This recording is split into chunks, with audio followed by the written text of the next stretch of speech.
자, 페이지 34페이지. 이제 태양계가 만들어질 거거든요. 자, 순서대로 한번 해봅시다. 빅뱅이 일어났어. 빅뱅이 일어난 후에 기본 입자가 만들어집니다.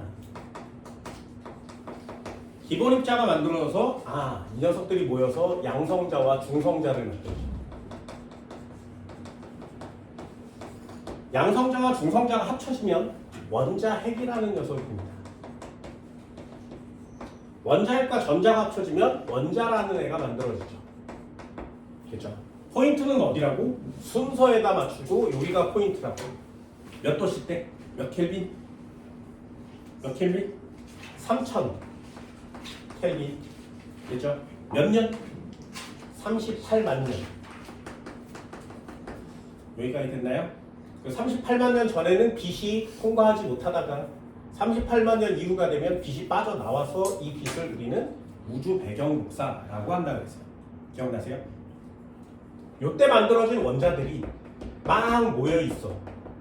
이곳을 뭐라 그래? 성운이라 그래. 성운들이 점점점 안쪽으로 이렇게 모여들어서 이렇게 단단하게 이렇게 모여들면 이걸 원시별이라고 한다고 했어요. 그치?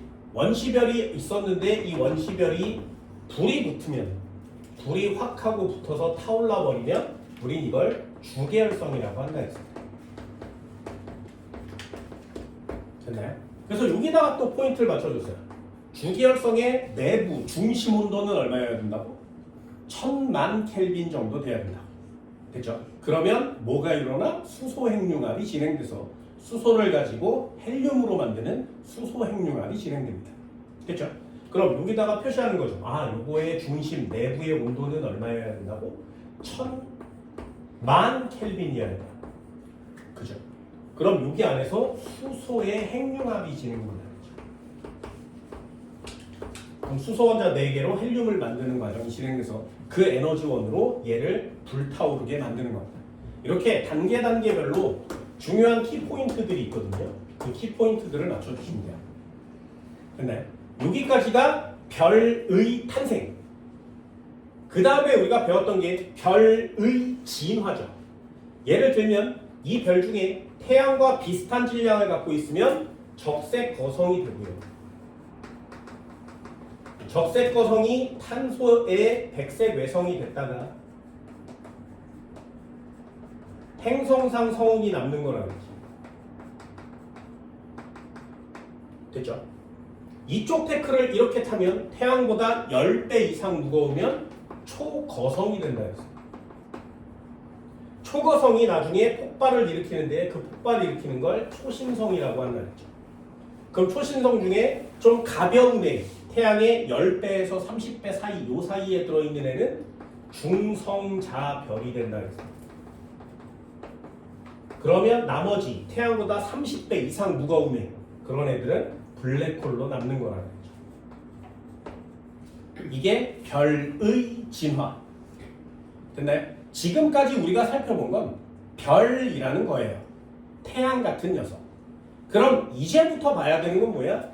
이 별들 주변에는 이 별을 중심으로 돌고 있는 애가 있단 말이죠. 그런 애들을 우리는 행성이라고 합니다. 그 행성이 어떻게 탄생하고 그 행성 중에 하나가 지구인 거지. 그 지구는 어떻게 형성됩니까? 여기 파트예요. 되셨나요? 예를 한번 들어볼까요? 이렇게 해서 뻥 하고 터져. 백색 외성이 돼서 터지거나 초신성이 돼서 터지거나 폭발하고 나면 폭발한 잔해들이 훅 하고 퍼지겠죠. 폭발했으니까. 이렇게 터지다가 가운데에 중력이라는 엄청난 힘이 남아요. 그 힘 때문에 터졌던 애가 다시 뭉칩니다. 빨리 터져서 가벼운 애는 멀리 도착하고요. 무거운 애는 멀리 못 가겠지. 그런 애들이 막 모여있는 상태가 돼요. 그럼 가운데 중력이, 블랙홀 같은 경우는 다 끌어당긴다고 했지. 그런 중력들이 얘네들을 다 한 자리로 다시 모아요. 이렇게 모을 때 굉장히 중요한 현상이 일어납니다. 폭발을 해서 퍼져나가는 가루들을 다시 모을 때, 요때 힘이 비슷한 힘이 작용해서 한쪽 방향으로 돌기 시작해요. 다시요. 거대한 성운이 터졌어. 그래서 성운이 가루가 생겼는데 걔네들이 모일 때 힘을 받아서 돌기 시작합니다. 회전을 하기 시작해요. 그래서 엄청나게 큰 성운이 있었는데 이 성운이 가운데로 수축 하면서 빙글빙글 회전을 시작합니다. 그럼 동그란 모양의 공이 생겼는데 이 녀석이 빙글빙글 돌면 어떻게 돼? 빙글빙글 돌면 얘가 점점 빨리 돌면 빨리 돌수록 이렇게 옆쪽으로 이렇게 퍼지겠죠. 더 빨리 돌면 어떻게 돼? 점점 옆으로 이렇게 펼쳐집니다. 빨리 돌면 원반처럼 펼쳐져요. 그래서 거대한 이렇게 원반 형태의 무언가가 되는 거예요. 그럼 가운데에 엄청나게 물질들이 많이 모여 있는 곳에 아주 큰 별이 하나 생기고요. 이 주변에 돌고 있는 먼지들이 모여서 각각 그곳에 하나씩 동그란 행성들이 태어나는 거예요. 요게 지금까지 알려진 과학의 전반적인 내용입니다. 그러니 이 원반 전체가 한쪽 방향으로 계속 돌고 있죠. 거기서 행성이 하나씩 만들어져요. 그러니 그 행성들의 빙글빙글 도는 방향은 다 어때야 돼? 똑같아야 되는 거지. 그래서 태양을 기준으로 수성 이렇게 돌면 금성도 이렇게 돌고 지구도 이렇게 돌고 화성도 이렇게 돌고 왜요? 다 같은 평면에서 같은 회전을 가지고 같이 만들어졌으니까. 이걸 옆에서 쳐다보면 어떻게 되냐면 태양을 기준으로 수성 여기 있고요. 금성 여기 있고 지구 여기 있고 화성 여기 있어요. 그래서 이렇게 도는 거지. 됐나요? 다 같은 면에서 만들어졌습니다. 그럼 명왕성은 원래 행성이었거든요. 근데 명왕성은 행성에서 빠졌어요. 왜 빠졌냐? 명왕성은 이렇게 돌아요. 이 녀석은 원래 생성 원리랑은 좀 다른 거지, 그치? 그래서 이 녀석은 사이즈도 작고 궤도도 이상해서 명왕성은 행성으로 하기엔 좀 그렇다 그래서 행성에서 빠지게 되는 겁니다. 그럼 다시 한번 마지막 결론이에요. 수금지화, 목토천해 이런 애들을 행성이라고 합니다. 행성이 태양 주위를 한 바퀴 도는 걸 뭐라 그래? 공전이라 그러죠. 그럼 공전하는 방향은 전부 다 어때? 같은 거예요. 왜요? 생성 원리가 똑같으니까. 됐나요? 그래서 각각 행성들이 만들어지는 원리를 배우는 게 여기 파트입니다. 그게 태양계예요. 그럼 반대로 한번 해볼까요? 태양이 여기 가운데 있지. 그죠? 그럼 이 태양이 원래는 없었겠지. 그럼 이 태양 주위의 태양계는 원래 뭐였어? 거대한 성운이었어요. 엄청나게 큰 성운이었는데 거기에 있는 먼지들이 모여서 지금의 태양이 됐고요. 그 먼지 가스의 원반들이 모여서 그 주변에 행성들이 하나씩 형성돼서 궤도를 유지하는 겁니다. 별의 탄생도 이렇게 보면 되게 신기한 것들이 많아요. 그러니 태양계에 있는 애들은 다 같은 평면에 같은 방향으로 빙글빙글 돌 수밖에 없는 거죠. 만들어질 때 그렇게 만들어진 거니까. 맞나요? 이런 건 진짜 신기해요. 진짜 신기해요. 우주에 진짜 신기한 게 많아요. 니네들도 핸드폰 있나요? 핸드폰 펴보세요. 이름이 뭐더라? 무아무아. 오우무아무아 찾아보세요. 오우무아무아. 이름이 되게 어려워서 하와이 말이라고 합니다. 있어? 오우무아무아? 있어요? 오우무아무아. 니네 들어본 적이 있니? 오우무아무아? 이름 맞아? 오우무아무아? 네. 맞아요? 나도 잘 외우는데. 오우무아무아. 되게 신기하게 생겼죠? 인간이 찾아낸 최초의 외계 천체예요.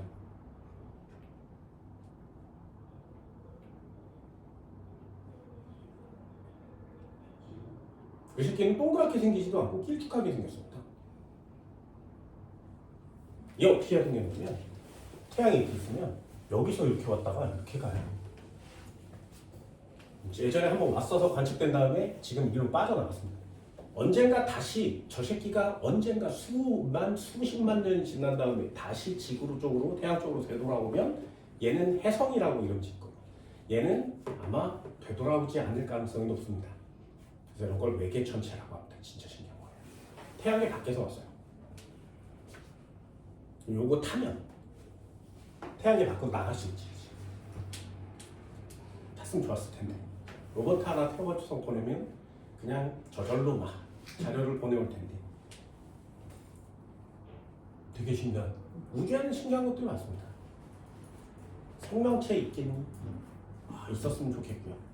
지구에 빨리 UFO 왔으면 좋겠다 그랬어요. 그리고 지구 배우는데 이런 게 신기합니다. 본 적이 한 번도 없어. 본 적 한 번도 없잖아요. 이게 진짜로 이렇게 단계적으로 이루어지는 걸 증명하려면 수억 년이 걸리거든요. 그래서 이걸 증명해내기가 너무 어려운 것들 중에 하나입니다. 누군가가 나타나서 또 새로운 천체를 보고 야 이거 아니었어. 그러면 이거 다시 배워야 돼요.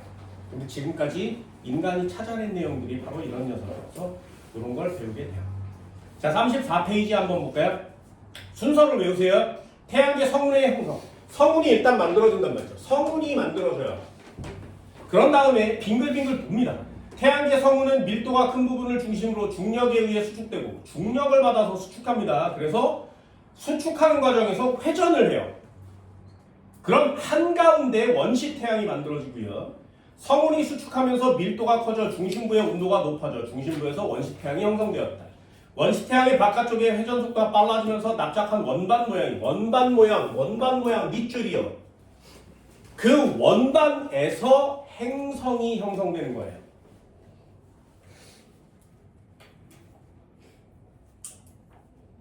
원시 태양은 중력 수축하여 중심부의 온도는 높아졌고 수소핵융합 반응을 시작하면서 주계열성인 태양이 되었다. 그럼 원시 태양과 태양은 차이가 뭐야? 여기 써 있는 거예요. 원시 태양 주계열성 이렇게 바뀌는 거니까 원시 태양은 아직 불타오르지 않고 있다. 됐나요? 그럼 원시 태양은 아직 핵융합이 일어나지 않고 있다가 핵융합이 일어나면 원시 태양이라는 단어를 쓰지 않고 주계열성 태양 이런 단어를 쓰게 되는 거죠.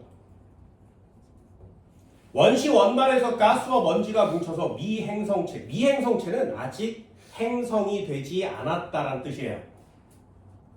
그 미행성체가 서로 충돌하여 원시 지구와 같은 원시 행성이 탄생하였다. 이렇게 쓰는 겁니다. 그래서 순서를 꼭 외우세요. 자, 여기다가 한번 써볼까요? 태양계의 형성. 순서를 외운다. 1번. 태양계는 어떻게 생겼니? 첫 번째, 성운이 있다는 거죠. 성운. 제법 밀도가 커야 돼요. 밀도가 제법 큰 성운이 모여요. 중력 수축을 받아서 모여요. 이 모인다는 얘기를 수축이라고 하는 겁니다. 수축하면 점점 온도가 올라갑니다. 성운이 모이면서 회전을 시작합니다. 한쪽 방향으로 빙글빙글 돌아요. 이렇게 회전을 시작하면 점점 납작해지고요.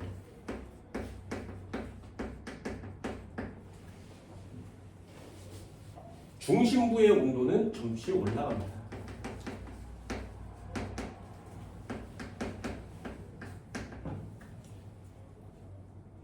그러다가 한가운데 이 회전하는 성운의 한가운데에서 원시 태양이 형성되죠. 그리고 그 주변부는 점점점 더 납작해져서 원반이 형성됩니다.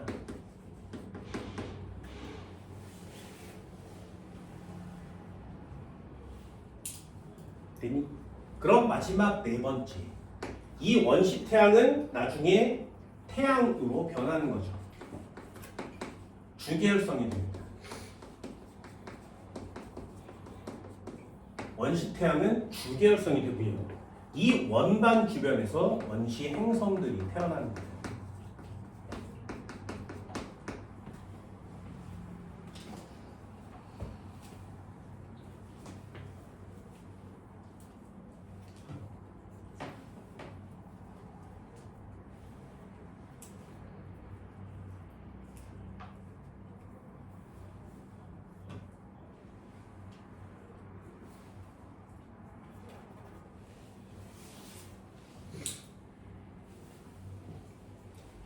당연히 이 원시 행성은 원리가 똑같죠. 이 원반의 회전 방향이랑 같은 공전 방향을 갖습니다. 그래서 공전하는 방향이 모두 같아요. 같은 원반에서 같이 만들어졌으니까 빙글빙글 도는 방향이 모두 다 똑같을 수밖에 없죠.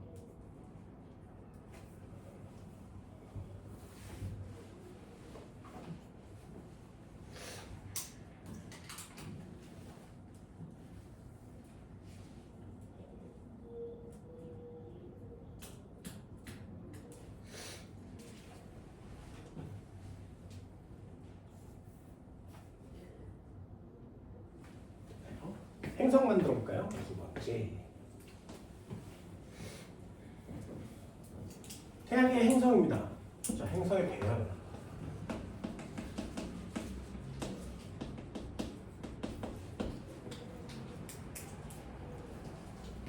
태양을 기준으로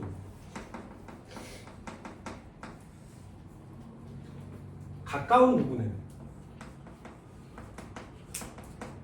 태양을 기준으로 가까운 부분에는 무거운 원소들이 남아요. 철이라든가 기라든가 탄소라든가 이런 무거운 애들이 남습니다.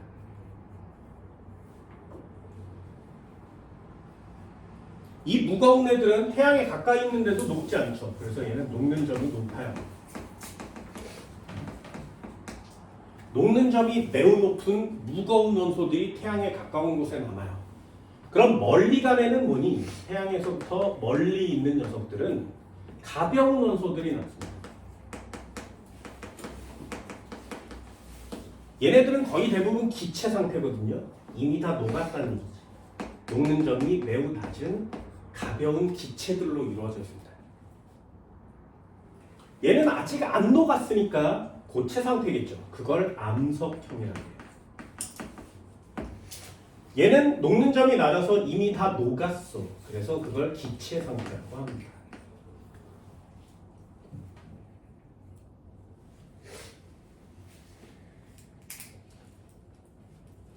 여기서 태양에 가까운 녹는 점이 높은 무거운 암석형 애들이 모여서 생긴 행성들을 다 지구형 행성이라고 해요. 그래서 지구는 돌멩이로 이루어져 있는 거죠. 그렇죠? 이게 다 같은 말입니다. 생성 원리가 다 똑같거든요. 그럼 반대로 녹는 점이 낮은 가벼운 기체로 이루어진 행성들을 목성형 행성이라고 해요.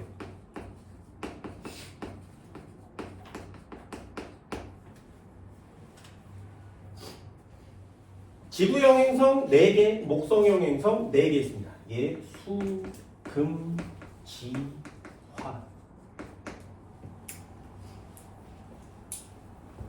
상식 하나 물어볼까요? 수금지화 중에 제일 큰 애 누구니? 다시요. 수금지화 중에 제일 큰 애 누구야? 다시요. 2개 없어졌어. 수금지화 중에 제일 큰 애 누구야? 왜 지구를 개무시하지? 지구 제일 커요. 졸라 커. 졸라 커요. 그래서 수금지화 중에 제일 큰 애가 누구야? 그래서 지구형 행성인 거예요. 됐나? 그러면 목성형 행성 누가 있어? 수금지화 했으니까 목토, 천해 이렇게 있는 거죠. 자, 목토, 천해 중에 제일 큰 애는 누구겠니? 성형. 지구 큽니다. 우리의 지구를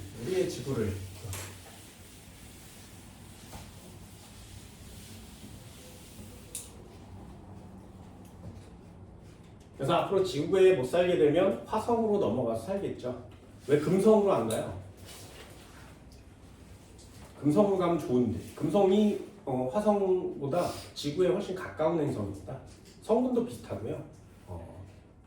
살기도 좀 좋은데 금성은 지금은 살기 어렵죠. 금성의 표면 온도는 480도예요. 그래서 가면 다 녹아요. 그래서 지금 금성에는 살기 어렵고요. 화성으로 가서 살게 되는데 화성에는 단점이 두 가지가 있어요. 산소가 없어요. 산소가 없습니다. 그리고 물은 얼음 상태로 존재하고 있죠. 생명체가 살려면 산소랑 물이 있어야 되는데 그 두 가지가 없어서 지금 화성으로 가긴 좀 어렵습니다.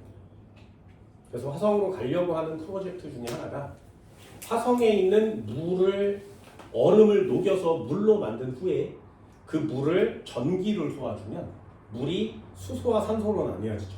그럼 수소와 산소로 나뉘어졌을 때 그 수소는 연료로 쓰고요. 산소를 공기 중으로 막 뿜어내면 대기를 산소로 이렇게 채울 수 있어요. 그렇게 다 채우고 나면 인간들이 가서 숨쉬고 살 수 있는 경우가 되겠죠. 그 전에 우린 다 죽을 거예요. 걱정하지 마세요. 화성 못 갑니다. 예전에 화성으로 갈 사람들을 모은 적이 있어요. 이제 조만간 화성으로 인간을 보낼 거거든요. 그래서 전 지구에 3,000명을 모았어요. 3,000명. 그래서 나도 이렇게 이력서를 쓰려고 그랬는데 이력서를 쓰는 동안에 매진됐어. 이력서 영어예요. 영어의 주의사항을 막 읽고 있는데 영어를 잘 못하니까 막 읽고 있는데 매진됐어요. 품절. 그래서 아이 젠장 나 보내주지. 그럼 나도 갈 수 있는데 이런 생각을 해본 적이 있죠. 가면 못 와요. 가다 죽어도 어쩔 수 없어요. 되돌아오지 못해. 그래서 화성에서 그냥 죽는 거거든요. 도착해도 살다가. 그래서 지구에 가족이나 부양할 수 있는 사람이 없을 것. 뭐 이런 것도 조건이 있습니다. 그리고 전 세계에서 모았으니 의사소통이 가능할 것. 그리고 각자 전문 분야에 능통할 것. 뭐 이런 것들이 조건이 있거든요. 그래서 예를 들면 뭐 의사라든가 농사꾼이라든가 또는 기상학자라든가 이런 능력들이 하나씩은 전문적으로 갖고 있는 사람들이 모여서 그쪽으로 갈 거라고 합니다. 그렇죠. 이렇게 잠자면서 가겠죠. 가는데 한 3년 걸리거든요. 도착해서 내리면 다행이고요. 이렇게 행성을 가는 게 쉽지가 않죠. 달에도 잘 못 가고 있잖아요. 그죠? 달에도 못 가는데 화성에는 어떻게 가요? 갔으면 좋겠습니다. 나 보내주지. 나 갈 건데. 화성이 맛있는 게 없어요. 그래서 잘됐다 이렇게 생각하고 있습니다. 이게 마스라는 영화 봤니? 마스 봤어요? 거기에 마스에 나오는 그 아저씨가 우주팩을 막 먹다가 자기 배설물로 농사를 짓거든요. 거기도 농사를 짓습니다. 그 농사 짓는 제품이 감자예요. 감자 농사를 짓죠. 한동안 감자만 먹어야 됩니다. 근데 가라고 갈 거야? 가지 마. 가지 마세요. 지구에 사세요. 지금 좋아. 완전 땡큐. 그렇죠? 행성은 이렇게 만들어져요. 실제로 그래서 지구형 행성에서 목성형 행성으로 쐈죠. 우주선을 쐈습니다. 그래서 가보면서 하나씩 조사를 해봤더니 기체로 되어 있는 건 맞는데 이 속으로 들어가 본 애가 없는 거예요. 그래서 그 속이 어떻게 되어 있는지 되게 궁금한 거죠. 그리고 위성 중에 토성의 위성 중에 뭐 타이탄 이런 것들을 이렇게 지나갈 때 보니까 막 분수 같은 게 막 엄청나게 뿜어져 나온다. 그래서 저거 물인가? 바짝바짝거리고 막 그러니까 물인가? 근데 메테인일걸? 뭐 이렇게 해서 성분도 조사하고요. 결국에 메테인이 있다는 건 탄소화합물이 있다는 얘기예요. 탄소화합물이 있다면 생명체가 태어날 가능성이 많죠. 그래서 태양계 내에 생명체가 어디에 있을 가능성이 높니 그러면 토성의 위성에 생명체가 있을 가능성이 높으니 그쪽으로 한번 가봅시다. 이렇게 얘기하는 거죠. 뒤지게 멉니다. 가기 또 너무 어려워요. 그래서 한 번쯤은 이런 것들도 좀 봤으면 좋겠는데 빨리빨리 가서 빨리빨리 알아보지. 아직은 좀 가기에는 좀 무리가 있나 봅니다. 그렇죠? 별로 어려운 내용은 없죠, 그죠? 그냥 당연한 내용들인 거죠. 지구형 행성을 봤더니 돌멩이야? 왜 녹는 점이 높으니까 무거운 원소로 돼 있겠지? 목성 행성을 봤더니 다 기체로 돼 있단 말이죠. 당연하지? 가벼워. 녹는 점이 낮으니까 당연히 그런 걸로 구성되어 있겠구나. 당연한 내용처럼 배우는 거예요. 되셨나요? 이 정도는 할 수 있겠어요? 예전엔 지구형 행성이나 목성형 행성의 특징들을 되게 많이 배웠었는데 지금은 많이 배우지 않습니다. 요거는 상식으로 하나 알아둘까요? 자, 지구형 행성 지울 거예요. 지구형 행성, 자, 목성형 행성.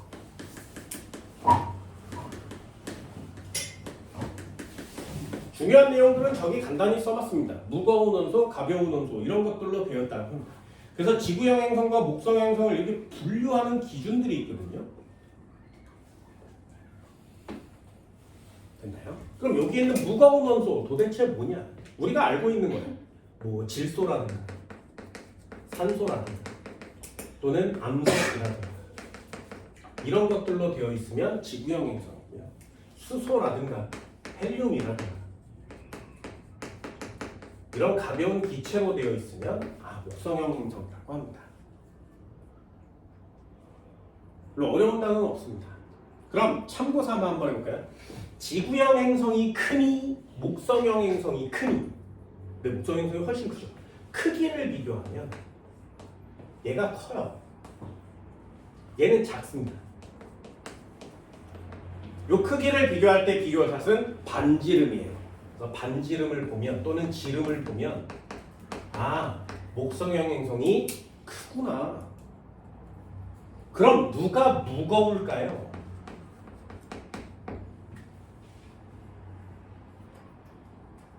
됐나요? 누가 무겁겠니? 이렇게 물어보면 누가 무거워? 목성형, 지구형, 암석, 기체 누가 무겁니?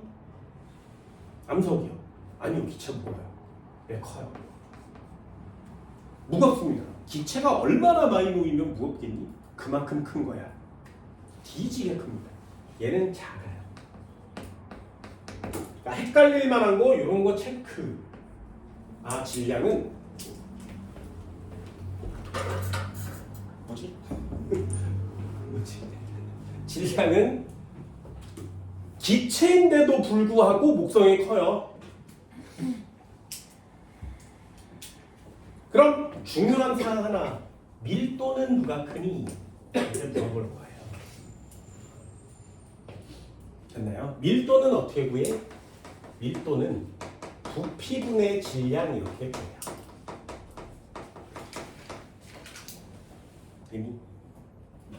니네 부의 부피 재는 공식 알아?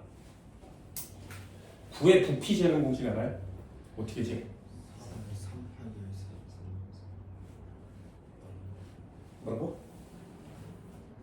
뭐라고? 4분의 3파이 r 세제곱이요? 맞나? 3분의 4 파이 r 세제곱? 기억이 안 나? 3분의 4 같아? 아무튼 부피는 반지름의 세제곱해야 되죠. 그죠? 뭐 4분의 3 파이 r 3승이든 r 세제곱이든 r의 세제곱해야 되는 거 맞잖아요? 그래서 반지름이 세제곱이고요. 여기다가 질량값을 때려 넣는 거예요.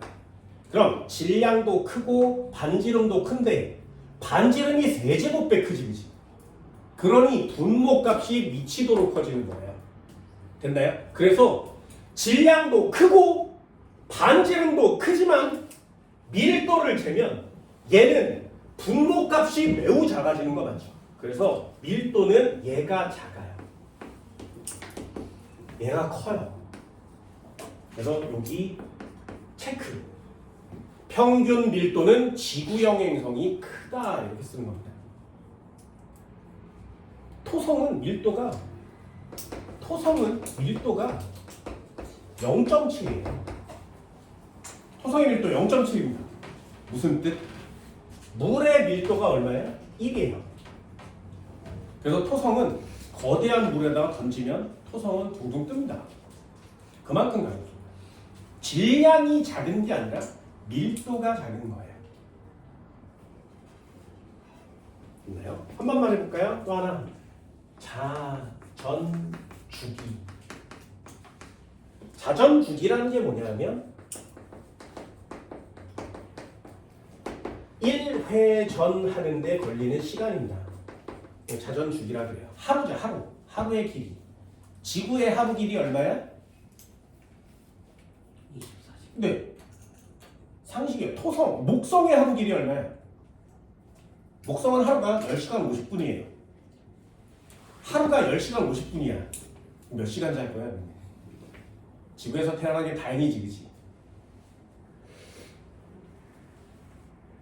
됐나요? 그럼 자전 주기는 누가 긴 거예요? 얘 길어요. 얘 짧아요.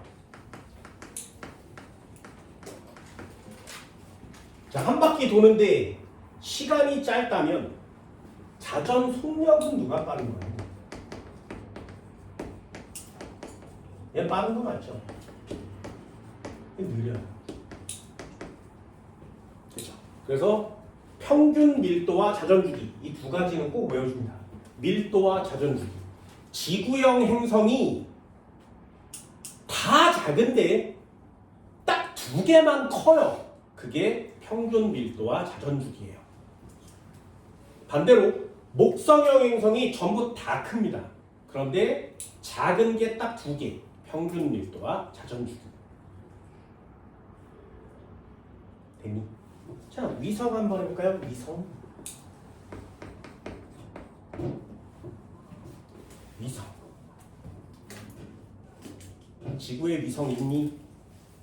몇 개? 하나. 화성에 위성 있니? 화성의 위성은 두 개가 있습니다. 그래서 화성에 가면 달이 두 번 떠요. 됐어요? 그럼 목성의 위성 있니? 몇 개? 지금까지 발견된 건 한 60개. 토성의 위성 있니? 고리 빼고 위성이 지금까지 발견된 건 한 72개 정도 됩니다. 토성에서 살면 달이 72개야. 그럼 니네 평생 토성에서 살면서 그 달 이름을 다 외워야 되지. 오늘은 뭐가 떴네, 오늘은 뭐가 떴네, 뭐 이럴 거 아니겠니? 그걸 과학 시간에 다 배운다고 생각해 보세요. 미쳤지, 그치? 그냥 하나인 게 얼마나 다행스러워. 그래서 니네 통합과학이나 이런데 달의 위상 이런 거 하나 배우는 거죠. 중학교 때도 배우잖아요. 달의 위상, 뭐 상현달, 하현달 뭐 이런 거 배우는데 하나밖에 안 배우는 거야. 그럼 그게 70개 있으면 미쳤지, 그치? 우리나라에 태어난 거 되게 다행스러운 거예요. 되게 다행스러운 거예요. 됐나요? 위성은 없거나 적다. 얘는 위성이 많다.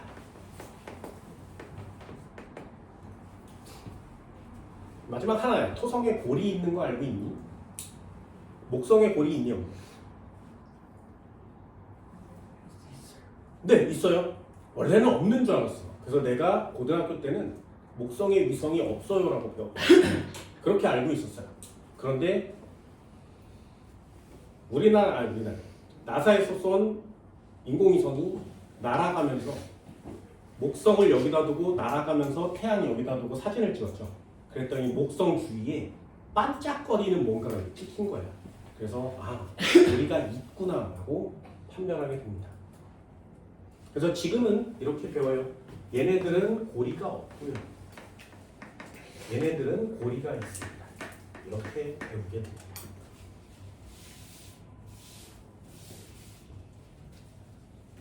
예전에는 이 행성들의 성질, 특성 이런 것들도 전부 다 배웠었는데 그런 걸 다 배우면 지구과학 단원이 너무 커지기 때문에 많이 사라졌습니다.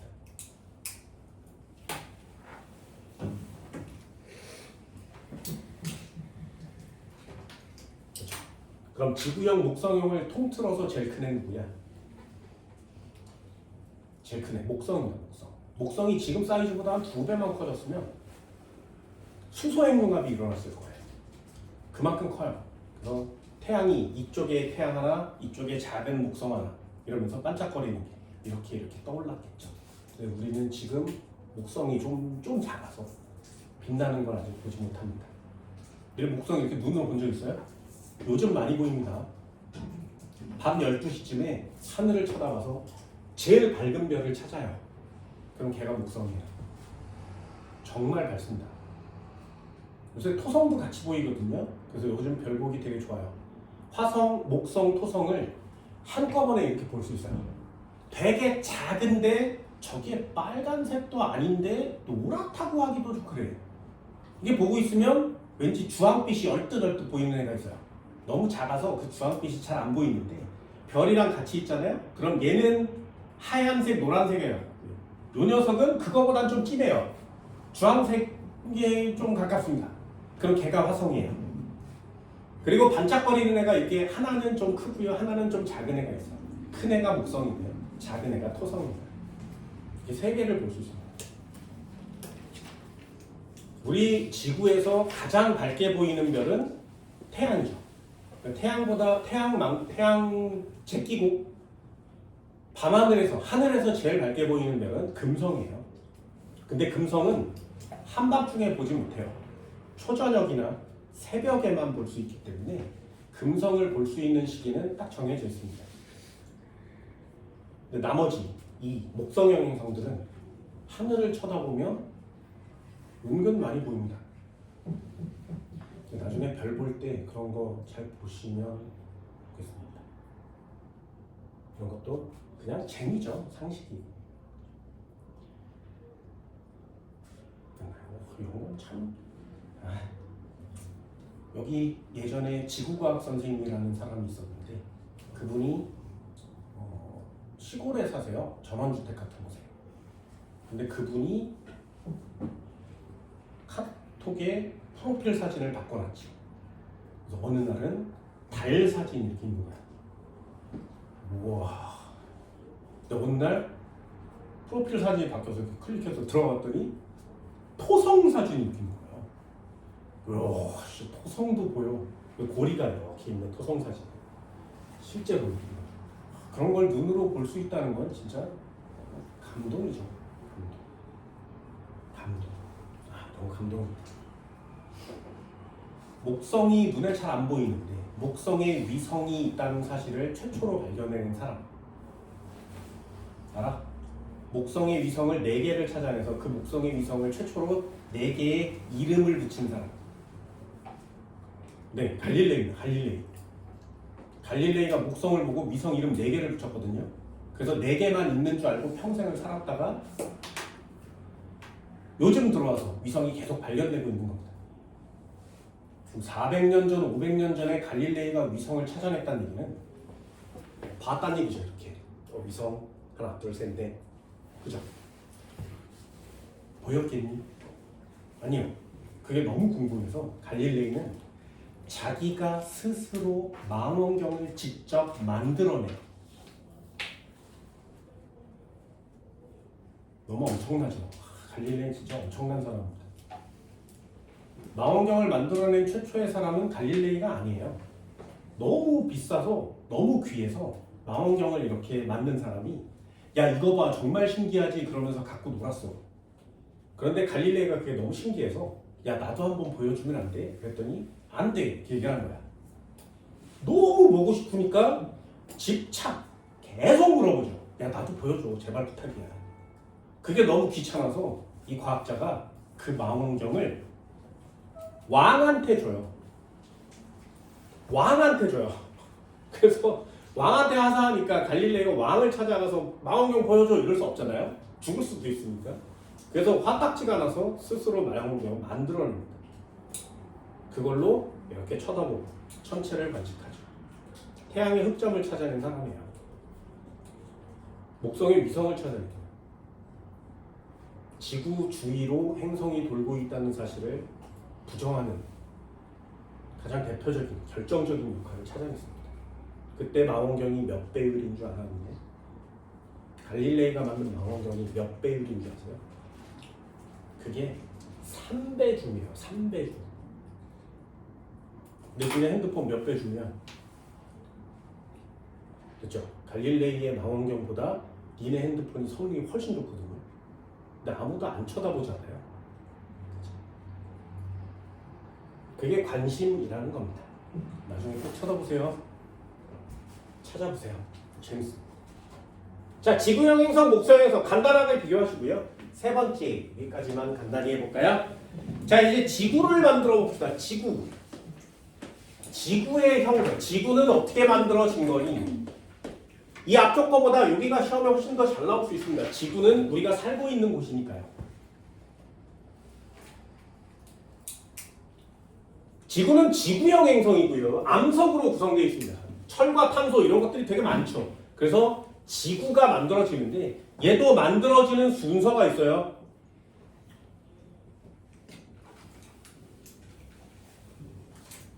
지구는 짠 하고 동그란 애가 만들어지지 않습니다. 원래 태양계 주변에 성운들, 저 원반들 가스들이 모여 있었는데 걔네들이 모여서 요만한 애가 되고요. 모여서 요만한 애가 됩니다. 모여서 요만한 애. 그런 애들이 충돌하면 조금 더 커지고요. 충돌하면 조금 더 커져요. 그래서 돌멩이들이 모여서 요만한 애가 돼요. 우린 그걸 아직 행성이 되지 않은 애라고 얘기해요. 그래서 행성이 아직 되지 않은 애라고 합니다. 미행성체들이 이 궤도 안에 미행성체들이 되게 많아요. 속도가 다 다르고 방향도 다 다르겠죠. 그래서 돌면서 충돌, 돌면서 충돌, 그래서 조금씩 커지는 겁니다. 됐나요? 이게 조금씩 커져서 요렇게 쌓여. 그럼 미행성체들은 조금씩 없어지고요. 얘만 남는 거지, 이렇게. 그럼 얘만 궤도를 빙글빙글 도는 행성이 되는 거예요. 됐나요? 그럼 미행성체들이 부딪히면 얘가 충돌해서 이게 날아갈 수도 있잖아. 아니요. 이 미행성체들이 충돌하면 열이 엄청 많이 나옵니다. 지구를 덮을 만큼 열이 나오거든요. 그래서 충돌하면 운석이 엄청나게 많은 애들이 계속 충돌하니까 이 지구 자체가 뜨거워요. 그래서 이 지구 전체가 온도가 매우 높은 마그마의 상태가 됩니다. 지구 전체가 마그마의 형태를 띠고 있어요. 그게 미행성체들이 충돌해서 열과 압력이 가해지니까 마그마가 형성돼요. 그 지구 전체를 둘러싸고 있어요. 그래서 이걸 마그마의 바다라고 얘기하는 거예요. 그럼 미행성체가 또 부딪히면 마그마에 녹겠지, 그치? 부딪히면 녹아서 조금씩 커지는 겁니다. 그러다가 요 마그마니까 액체 상태죠. 그래서 액체 상태니까 무거운 애는 가라앉습니다. 무거운 애는 가라앉아요. 지구 중심 방향을 향해서 이렇게 가라앉겠죠. 그 무거운 애는 가라앉고 가벼운 애는 여기에 떠 있는 거야, 이렇게. 그래서 무거운 애는 가라앉아서 혹의 핵이 되는 거고요. 가벼운 애는 위에 떠 있어서 멘틀이라는 걸 구성하게 돼요.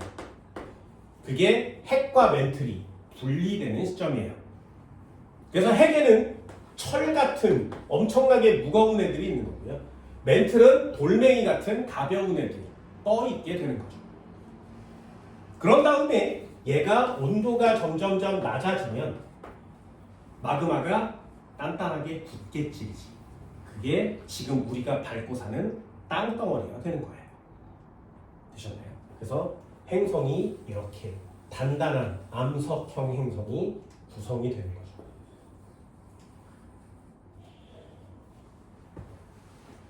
됐어? 자, 마지막 질문. 마그마가 굳어서 행성이 됐어요. 행성이 돼서 단단해질 때 땅덩어리가 먼저 생기겠니? 우리가 알고 있는 오션, 바다가 먼저 생기겠니? 됐어요? 땅이 먼저 생길까요? 바다가 먼저 생길까요? 한 번만 더. 땅은 돌멩이잖아. 녹는 점이 2000도예요. 물은 녹는 점이 100도죠. 끓는 점 해봐야, 녹는 점은 0도고 끓는 점은 100도예요. 해볼게. 자, 3000도야. 그러면 지금 3000도라면 모두 다 액체 상태지. 됐죠? 온도가 점점 낮아질 거예요. 2000도가 됐어. 점점점 낮아질 거야. 1000도가 됐어. 자, 2000도, 1000도 됐어. 그러면 돌멩이는 마그마였다가 굳겠지. 됐죠? 하지만 물은 수증기야, 물이야? 아직 수증기죠. 됐나요? 얘가 온도가 점점점 낮아져서 100도씨 아래로 내려가면 이때 수증기가 물로 변하는 거지. 됐어? 그럼 땅덩어리가 먼저 생기는 거야? 바다가 먼저 생기는 거야? 땅덩어리가 먼저 생기는 거야. 됐나요? 이거 얘기할 수 있어요. 그래서 원시 지각이 형성된 후 원시 바다가 형성된 겁니다. 지구 형성도 순서대로요. 첫 번째, 그 궤도 내에 있는 미행성체가 충돌합니다.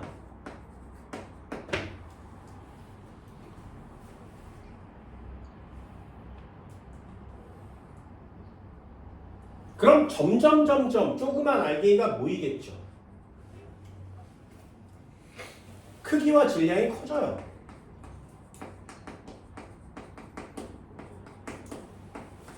아주 자그마한 알갱이들을 계속 모은 거니까. 그래서 조금씩 커집니다. 두 번째, 얘네들이 충돌할 때마다 거대한 에너지가 오기 때문에 표면은 지금 마그마 상태예요.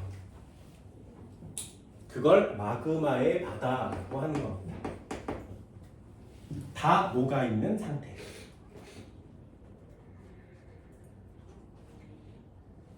마그마의 바다가 됐다가 3번, 핵과 멘틀이 분리되는 거죠.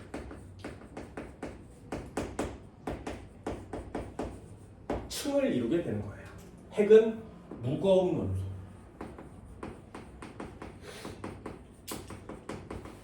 멘틀은 가벼운 원소. 이렇게 각각 모여서 층을 이루게 되는 시기가 생기는 거죠. 핵과 멘틀이 분리되는 시기가.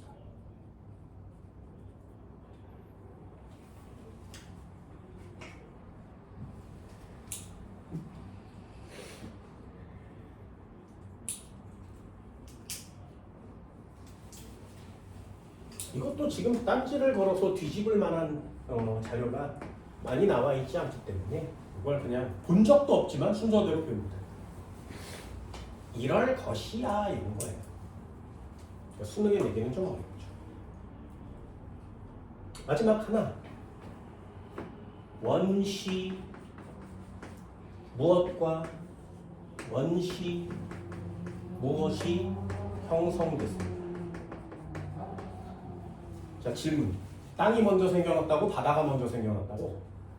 네. 그래서 앞에다가 원시지각이라고 쓰는 거고요. 뒤에다가 바다라고 써주시면 됩니다.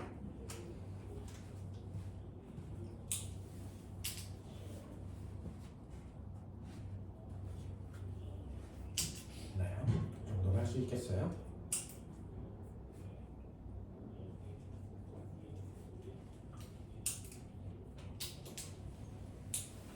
그럼 이렇게 내려오면 내려올수록 점점 온도가 어떻게 돼야 돼요? 낮아져야 되죠. 그래서 지금 지구의 온도가 된 겁니다.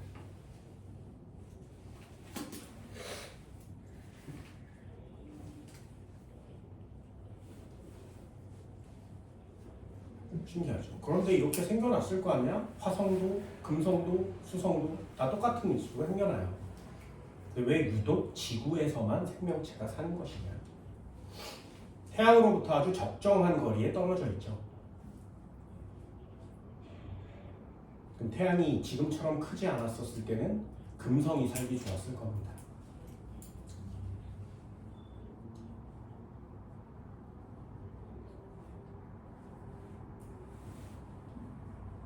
됐어요? 이 정도는 할 수 있나요? 이것도 체크 하나. 이렇게 생긴 지구에 신기하게 대기 성분이 생기게 돼요.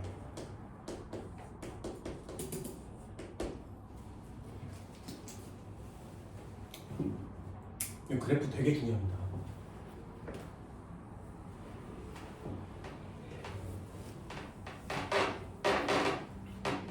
여기는 시간이고요.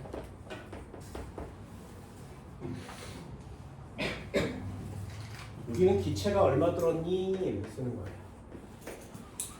뭐 분압 또는 양 이렇게 써도 상관이 없습니다. 이거 매우 중요합니다. 여기가 현재예요, 현재.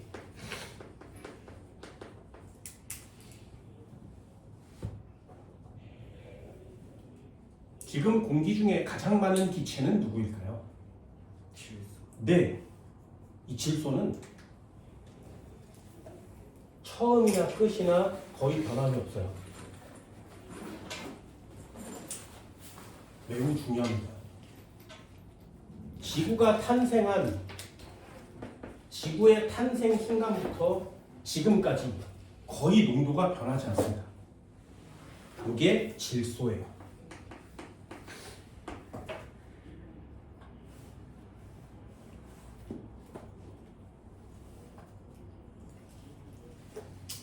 그죠? 두 번째, 옛날에는 졸라 많았는데 지금은 별로 없는 애. 그게 중요한 거예요. 마그마의 바다 이런 것들이 형성됐을 때는 불타오르고 있는 중이지. 그치? 불타오르고 있을 때 가장 많이 형성되는 기체는 이산화탄소입니다. 그래서 여기서부터 시작합니다. 그런데 이 녀석은 점점 이렇게 있다가 갑자기 감소를 해서 현재에는 거의 존재하지 않습니다. 0.03% 정도. 이 공기 중에 0.03%가 이산화탄소예요. 질소는 79%를 넘습니다. 얘가 이산화탄소가 되는 거죠.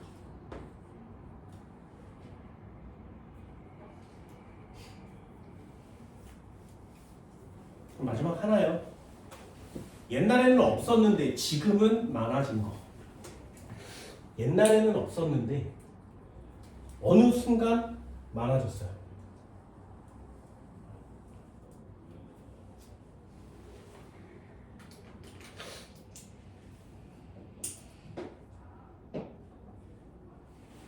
옛날에는 없었는데 어느 순간 많아진 거. 산소가 되겠죠.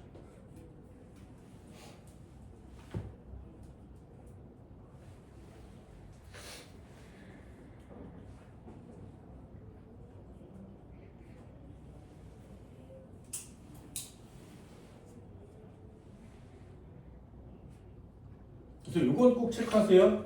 원시 지구에 없는 기체. 누구? 산소요.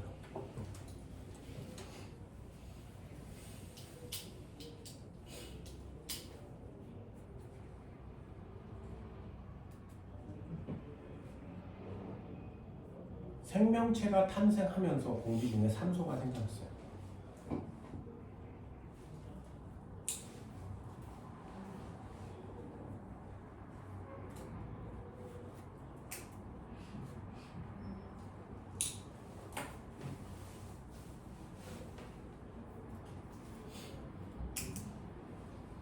얘도 순서대로 쓰시면 돼요. 탄생, 미행성 충돌, 마그마의 바다, 핵과멘틀 분리, 원시지가, 원시바다. 여기가 탄생이에요. 그러면 여기서부터 수억 년 동안 아무것도 안 변화가 없다가 여기 어딘가에서 생명체가 지구에 태어납니다. 생명체가 지구에 태어나면서 산소를 내뿜어준 거죠. 이때 최초로 태어난 생명체가 남조류, 남세균이라는 생명체입니다. 광합성 생명체가 태어났어요. 그래서 지구상에 산소를 이렇게 뿜어내는 거죠. 30억 년 전쯤에 태어났어요. 걔네들이 뿜어놓은 산소를 얘네가 지금 먹고 있죠.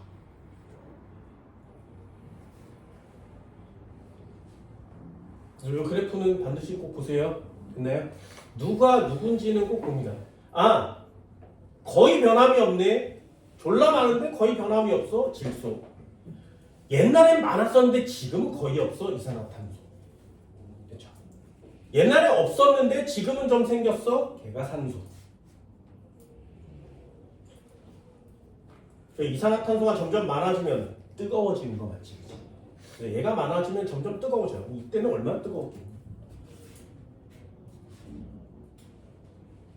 되셨나요? 순서대로 하나씩 정리해 주시면 됩니다. 이 중에 제일 중요한 건 항상 언제나 순서를 보세요. 아, 성운이 있었는데 모였어. 중력. 모이면 밀도가 커지고 온도가 커져. 근데 얘가 회전했어. 회전을 점점 하다 보면 가운데 점점 모이고 원반이 형성돼. 가운데 모인 곳에 태양이 만들어지고 원반 주변에서 행성이 만들어질 건데 원시 태양은 아직 불 안 붙은 상태. 수소핵융합이 되면 태양 주계열성이 되는 상태. 이 원반에서 행성들이 만들어졌으니까 원반의 회전 방향이랑 행성의 방향, 공전 방향이 거의 같을 수밖에 없는 거죠.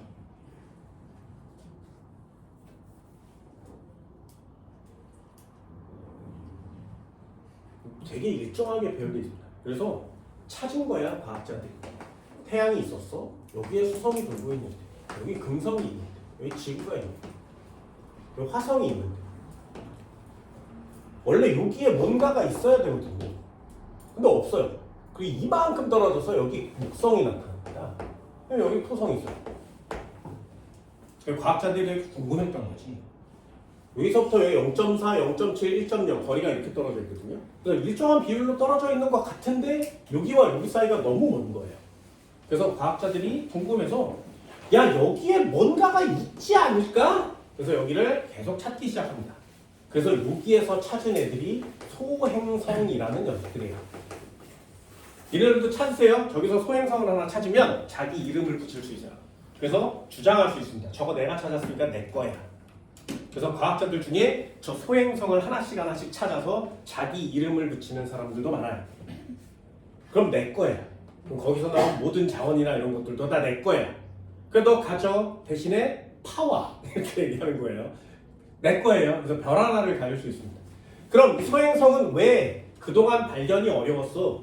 수성, 금성, 지구, 화성 이런 식으로 되어 있거든요. 근데 이 녀석은 너무 작은 거죠. 자잘하니까 눈에 잘 안 보였던 거예요. 그래서 하나를 찾기 시작했는데 뭐야? 또 있어? 또 있어? 또 있어? 또 있어? 그래서 여기를 찾았더니 되게 많은 애들이 있는 거야. 그럼 과학자들은 원리를 밝혀내서 이게 왜 그런지를 찾아야 되잖아요. 두 가지.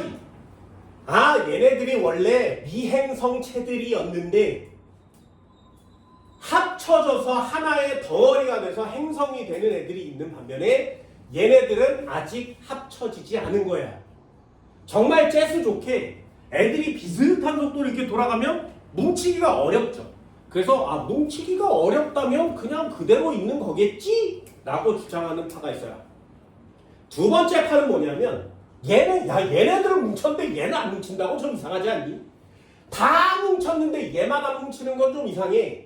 여기에도 원래 미행성체들이 모여서 이 단계대로 형성이 됐었는데 그래서 수금지와 다음에 뭐가 있었는데 걔가 이렇게 돌아다니다가 외부에서 졸라 큰 혜성이 온 거죠.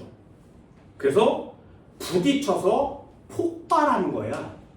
그래서 지금 가루 상태로 돌고 있는 거야 라고 얘기하는 거예요. 그럼 니네 두 가지 중에 어떤 거 믿을 거야? 형성이 안 됐다 아니면 폭발했다. 니네 같으면 뭐 할래? 아직 형성이 안 됐다? 아직 형성이 안 됐다. 그렇게 하는 사람들도 있어요.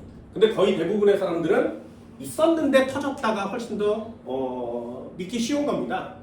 이유는 수성에서 찾을 수 있어요. 수성은 졸라 작아요. 이상하게 너무 작아.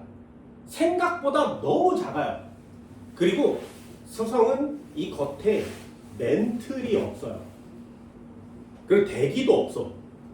왜 없니?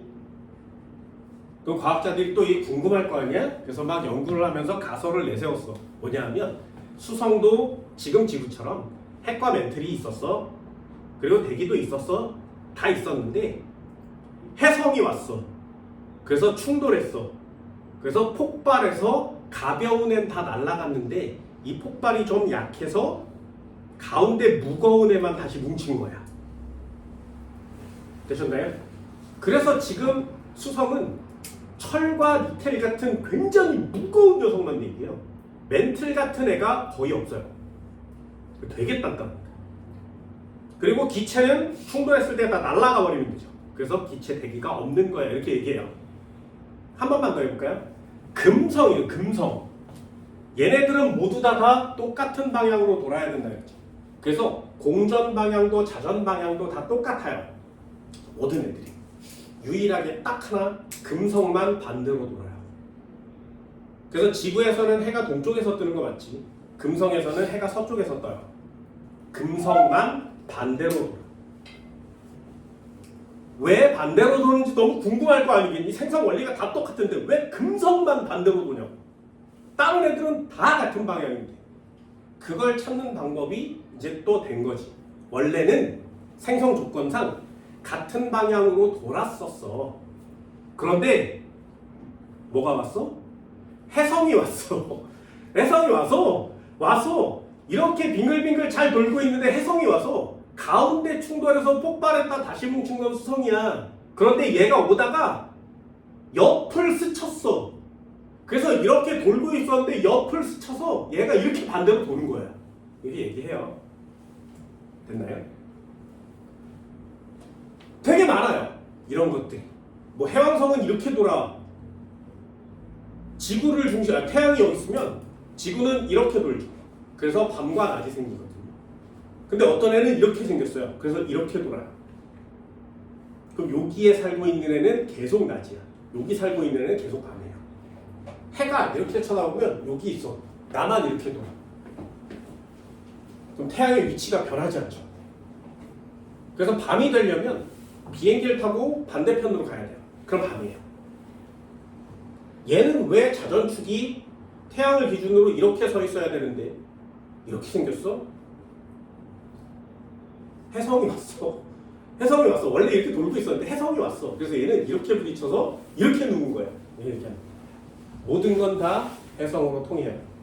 그럼 지구의 생명체는 어떻게 살 수 있게 되니? 혜성이 왔어. 그래서 혜성에서 생명체의 성분이 지구로 떨어진 거야. 됐어? 그럼 달은 왜 만들어졌니? 원래 지구가 있었는데 혜성이 왔어. 그래서 와서 충돌해서 지구가 이만큼이 떨어져 나갔어.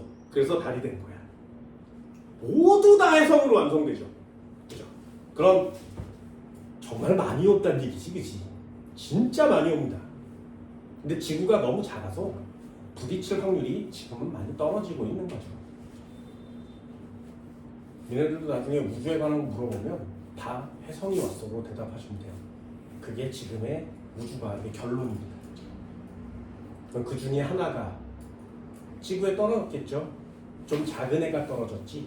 그래서 그 열이 엄청나게 방출됐어. 그 충격으로 지구 전체가 뜨거워졌어. 그래서 공룡이 멸종했어. 됐죠? 공룡이 왜 멸종했는데 혜성이 왔어. 이렇게 얘기하는 거야. 그럼 좀 있다가 또 혜성이 와서 지구에 충돌하면 인간도 멸종할 수 있겠죠. 생각보다 되게 많이 옵니다. 사이즈가 작아서 대기에 타서 탄도가 없어질 뿐이지. 조금만 큰 애가 오면 굉장히 위험하겠죠. 그래서 지구 리셋설 뭐 이런 것들의 음모론도 되게 많은데 그 중에 하나예요. 혜성이 와서 전 지구를 완전 싹 녹여버리면 처음부터 다시 시작할 수 있지. 지구과학에서 이런 걸 연구하는 건 굉장히 어려운 일 중에 하나입니다. 그런데도 이렇게 발표를 하고 니네들이 배운다는 건 전 세계적으로 학생들이 고등학교 1학년 정도가 됐다면 이 정도는 상식적으로라도 좀 알고 있어야 되지 않겠니? 라는 뜻이에요. 됐죠? 순서를 꼭 알아봅니다.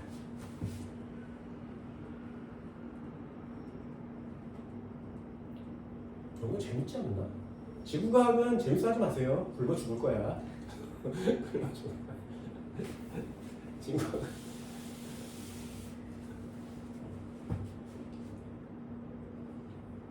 빨리 막 졸라 빠른 우주선이 나와서 좀 야 니네 수학여행 어디로 가니? 우리는 화성으로 가기로 했어. 우리 목성 가는데 와 참 좋겠다. 뭐 이럴 거 아니야? 이런 세상이 빨리 왔으면 좋겠죠. 야 그런 세상이 니네가 살아있는 동안에 올래나 모르겠습니다. 됐어요? 이 정도는 할 수 있나요? 자 아래쪽에 한번 읽어볼게요. 개념 쏙쏙. 다음은 태양계의 형성에 대한 설명이다. 단어를 신경 쓰세요. 태양계의 성운은 무엇의 폭발의 영향으로 형성된? 이 성운은 뭐 때문에 형성되냐면 거기에 별이 하나 있었는데 그 별이 터진 거죠. 니네 별의 진화 중에 주계열성, 적색거성, 백색외성, 행성상 성운 폭발한 적 있니? 주계열성이 커졌다가 불이 꺼지면 백색외성이 된다 그랬죠. 이건 폭발의 개념이 아니에요. 그럼 이쪽 편 초거성, 초신성 폭발, 중성자별 블랙홀 여기까지 됐죠. 그럼 이쪽은 뭔가가 폭발하는 별의 진화란 얘기지. 폭발하고 가운데 부분에 성운이 생기는 거예요. 그 먼지가 퍼져나간 폭발의 흔적입니다. 그래서 폭발이란 단어가 나오면 초신성이란 단어를 꼭 써줍니다. 그럼 지금 태양의 위치에는 옛날에 초신성이 있었던 얘기죠. 태양의 성운은 중력에 의해 수축하면서 중심부의 온도와 밀도가 상승하여 중심부에서 뭐가 형성된다고? 회전하고 상승하면 원시태양. 요 단어를 쓰셔야 돼요. 태양이 직접 만들어지면 안 돼요. 원시태양이 반드시 꼭 생겨나야 됩니다. 걔가 수소핵융합이 되면 주계열성이 되는 거예요. 그때 진짜 태양이라는 단어를 쓰는 겁니다. 원시 원반에 있던 성간물질이 뭉쳐서 여기 있는 뭉쳐서 얘가 뭉치면 뭐가 돼? 행성으로 바로 되지 않는다 그랬죠. 일단 작은 알갱이를 만든다 그랬어요. 그 작은 알갱이 이름 뭐라고? 미행성체. 미행성체가 뭉치면 행성이 되는 겁니다. 그래서 미행성체를 먼저 쓰시는 거고요. 이들은 서로 충돌하여 질량과 크기가 커지면 그때 원시 행성이 탄생하는 겁니다. OX도 합니다. 지구형 행성은 목성의 행성에 비해 태양 근처에서 당연하겠지. 태양에 가까운 지구형 행성. 태양계의 원반에서 밀도가 큰 원소는 지구형 행성의 주요 구성 원소가 되었다. 보세요. 밀도는 누가 크다고? 지구형 행성이 밀도 크다 그랬지. 이게 굉장히 중요한 개념이에요. 동그라미. 태양의 원시 원반에서 태양과 가까운 쪽은 먼 쪽에 비해 상대적으로 가벼운 원소가 가까운 쪽이 가벼운 원소야? 먼 쪽이 가벼운 원소야? 멀리 있는 쪽이 가벼운 원소가 되겠죠. 3번은 X가 됩니다. 자, 형성 과정이요. 미행성체 충돌, 없네. 마그마의 바다, 제일 먼저 핵과 멘틀 분리, 그 다음 원시지각 형성, 그 다음. 됐죠. 어때? 문제가 거의 비슷비슷하게 출제가 되고 있는 거 보이지? 여기까지가 니네가 배워야 되는 지구과학의 마지막 파트예요.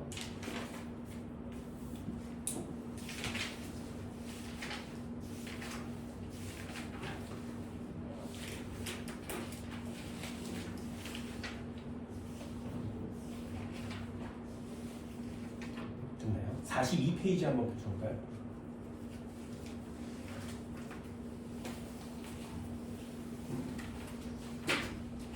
이게 좀 어려운 개념의 시험 문제랍니다. 자, 11번입니다. 그림은 지구 형성 과정 중 일부를 나타낸 것이다. 그러면 이 앞에 걸 보는 거야? 뒤에 걸 보는 거야? 이렇게 순서대로. 지구 형성이니까 얘를 보는 거죠. 지구형 행성은 얘를 보는 거예요. 그럼 가의 핵과 멘틀의 분리. 세 번째요. 됐나요? 마그마의 바다 형성. 두 번째요. 여기까지 됐니? 이런 느낌들이 오셔야 문제를 풀 수 있습니다. 그럼 가와 나 중에 누가 먼저? 나가 먼저. 됐죠? 기억은 X. 가에서 철은 주로 A에 분포하고 있다. 핵과 멘틀이 나뉘어졌는데 철은 무거운 원소니까 핵 쪽에 있어야 되지. 동그라미. 가 이후에 냉각되어 지각이 형성되는 것은 B의 외곽 부분이다. 보세요. 지각은 멘틀 안쪽이니 멘틀 바깥쪽이니? 멘틀의 바깥쪽이죠. 그러니까 B의 바깥쪽에 지각이 형성되는 거예요. 디귿 동그라미. 10번도 그냥 마저 읽어볼까요? 10번은 태양계의 형성 과정입니다. 태양계의 형성 과정이면 여기요. 성운이 있었는데 회전하다가 원시태양과 원반이 형성됐는데 주계열성, 불 붙으면 주계열성. 주변에서 행성. 그럼 태양계의 성운 형성, 얘는 1번. 원시태양과 원시원반의 형성, 얘는 3번. 이해되니? 이렇게 문제를 순서대로 풀어갑니다. 그래서 순서가 되게 중요한 거예요. 누가 먼저 형성됐어? 가가 먼저 형성돼야 되죠. 기억은 X. 가에는 철이 포함되어 있다. 전부 다요. 성운에는 가벼운 것과 무거운 것이 모두 다 포함되어 있습니다. 중심부의 밀도는 누가 크니? 가는 펼쳐져 있고요. 나는 가운데 뭉쳐있지. 그치? 그래서 뭉쳐있는 애가 밀도가 큰 거죠. 디귿 동그라미. 이런 식으로 문제를 풀어가는 거예요. 우리가 이렇게 보고 있으면 순서라든가 이런 것들은 이해가 돼. 그런데 그걸 과학적 단어로 밀도라든가 온도라든가 이런 단어로 바꾸면 좀 헷갈릴 때가 좀 많이 있습니다. 그런 것들을 좀 정리해 주는 거죠. 그게 문제 푸는 이유이기도 합니다. 됐어요? 이 정도는 할 수 있을까요?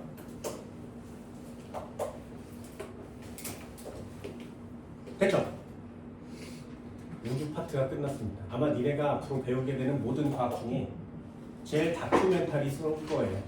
이제부터 진정한 물화생 배워보도록 합시다. 잠깐 쉴게요. 칠판 지워요.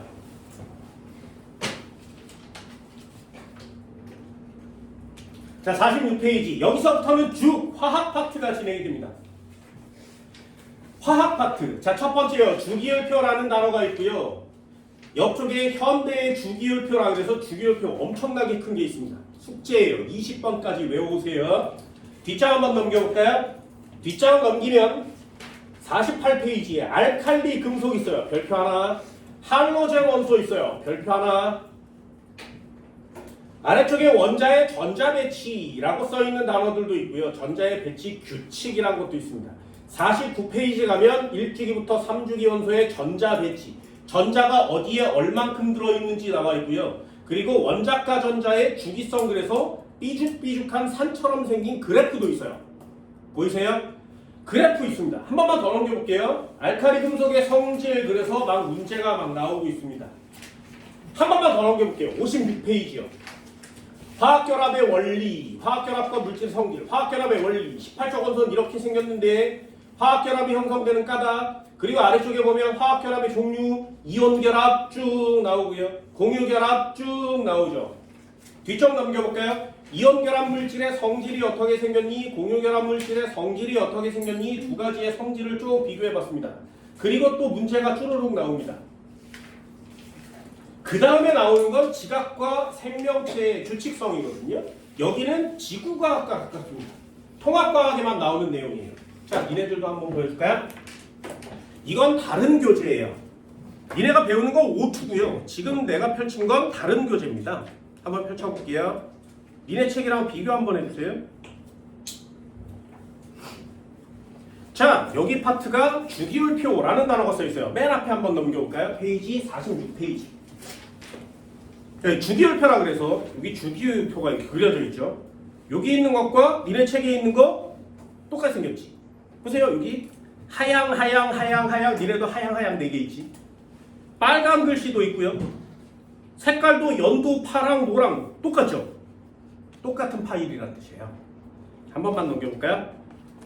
주기율표를 이렇게 넘기면 여기에 삐죽 이렇게 생긴 거 있어요. 이거 아까 봤지 그래프. 그죠? 똑같이 생겼지. 그래프가 이게 똑같아요. 또 여기 보면 이렇게 생긴 게 있어요. 아까 삐죽 옆에 있지. 보여요? 똑같이 생겼지. 그치? 그럼 파일이 똑같다는 뜻이고요. 교재를 만드는 방법이 똑같다는 뜻이에요. 넘겨볼까요? 이건 출판사가 다릅니다. 쭉 넘겨볼게요. 니네 책도 쭉 넘겨서 이온결합이라고 써있는 거 한번 펼쳐볼까요?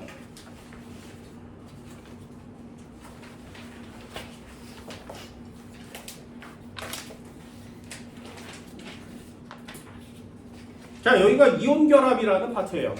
여기에 이렇게 생긴 거 있죠. 그죠? 니네들도 보면 44페이지에 그림 보이니?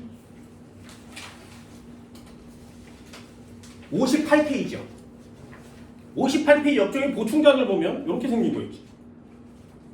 어때요? 색깔도 똑같이. 빨간색 점 찍혀있고요. 동그랗게 찍혀있고. 연두색, 초록색, 노란색. 똑같이 생겼습니다.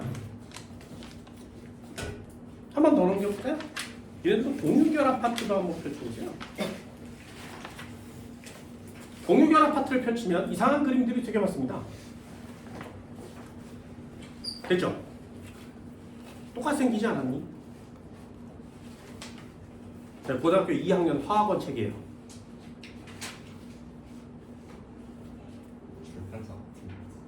뭔 말인지 알겠어? 니네가 배우는 건 지금 통합과학이고요. 이건 고등학교 2학년 책입니다. 되니? 그럼 니네 고등학교 1학년 책이 통합과학 이름이라는 이름으로 이렇게 나온 거 맞죠? 통합과학이 아니라 고등학교 2학년 교재인데 이렇게 나온 거 맞지? 근데 그림이나 내용이 거의 똑같죠? 출판사가 같아서이기도 하지만 배우는 내용이 똑같아서 그래요. 그럼 한 번만 더요. 고등학교 1학년 내용 통합과학을 배우면 고등학교 2학년 내용도 그냥 저절로 할 수 있게 되는 거죠. 이해됐나요? 반대로 안 좋은 표현을 쓰면 고등학교 1학년 때도 어려우면 2학년 때는 더 어렵다. 그럼 1학년 때 제대로 잘해주면 2학년 때는 좀 쉽게 할 수 있다. 이해됐나요? 그럼 얘가 똑같은 이유가 뭐야? 통합과학은 어렵고 많은 내용 중에 쉬운 부분만 꺼내서 배우는 거예요. 거기에다가 좀 더 심화된 내용을 붙이기만 하면 그게 2학년 과정이 되는 겁니다. 됐어요?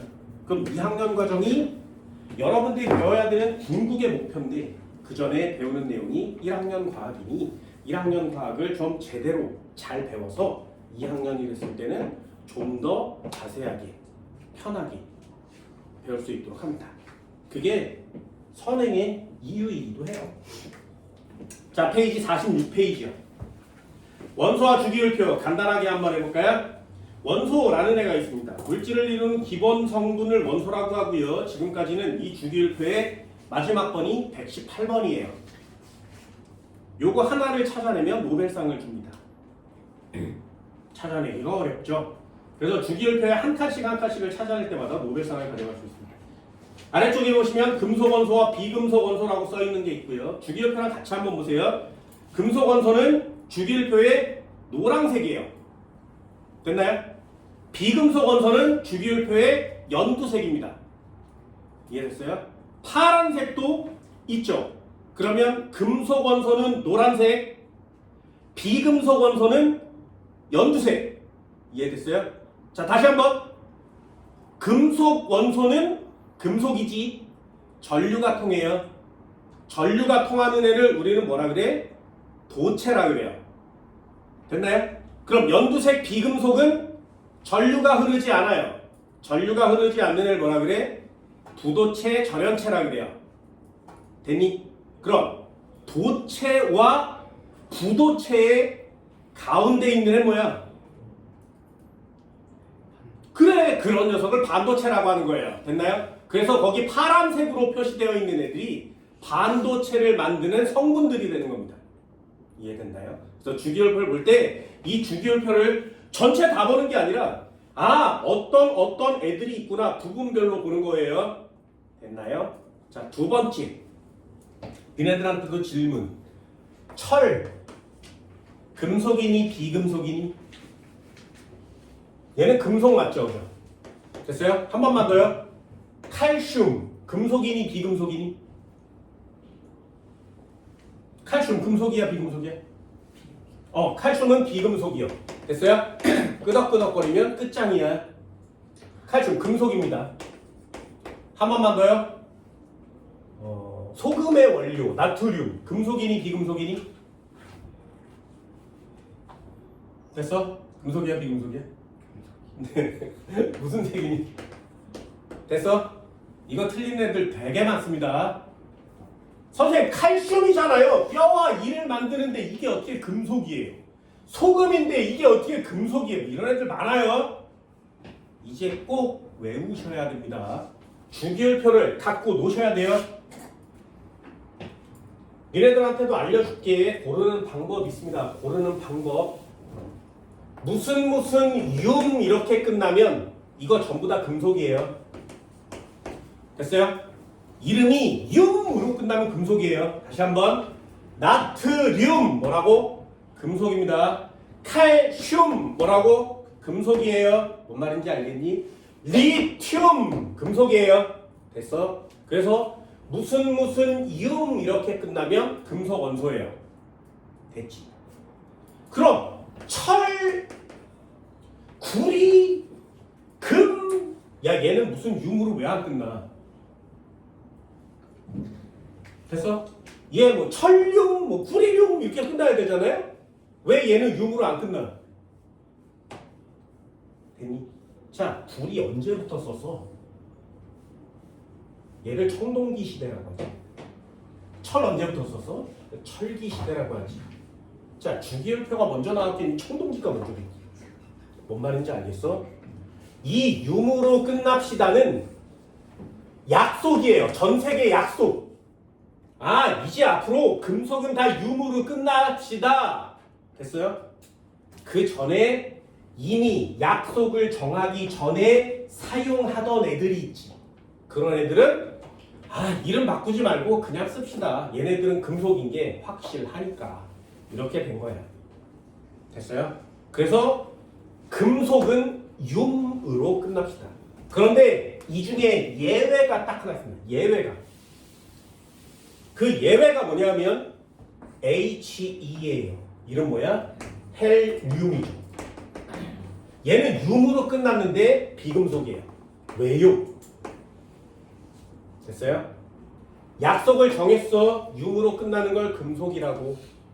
그때까지도 헬륨은 발견되지 않았습니다. 됐나요? 그래서 뭔가가 있을 것 같은데 리튬 앞에 뭔가는 있을 것 같은데 3번이 리튬이에요. 그럼 그 앞에 뭔가 있을 것 같은데 이 새끼는 뭐지? 리튬이 금속이니까 이 새끼도 금속일 수 있어. 그러니까 발견이 잘 안 되겠지. 이 새끼 금속이야 라고 이름을 먼저 지은 거예요. 헬륨이라는 이름을 먼저 지어놓고 연구를 해봤더니 그래서 찾았는데 비금속인 거죠. 됐나요? 그래서 이 새끼는 이름을 먼저 지어놔서 바꿀 수가 없어요. 됐어요? 이제 헬륨은 비금속 우리 알고 있죠, 그죠? 찾아진 지 얼마 되지 않습니다. 졸라 비쌌어요. 뒤지게 비쌌어. 독일 군들이 2차 대전, 1차 대전 이때지.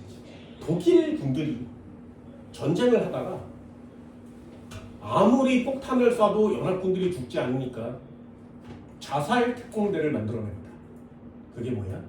폭탄을 쌓아안고 뛰어가서 터트리는 거야. 뛰어가서 터트려야 되는데 연합군들이 총을 쏘니 뛰어가다 다 죽는 거지. 그래서 마지막 최종 목표로 로켓맨을 만들어요.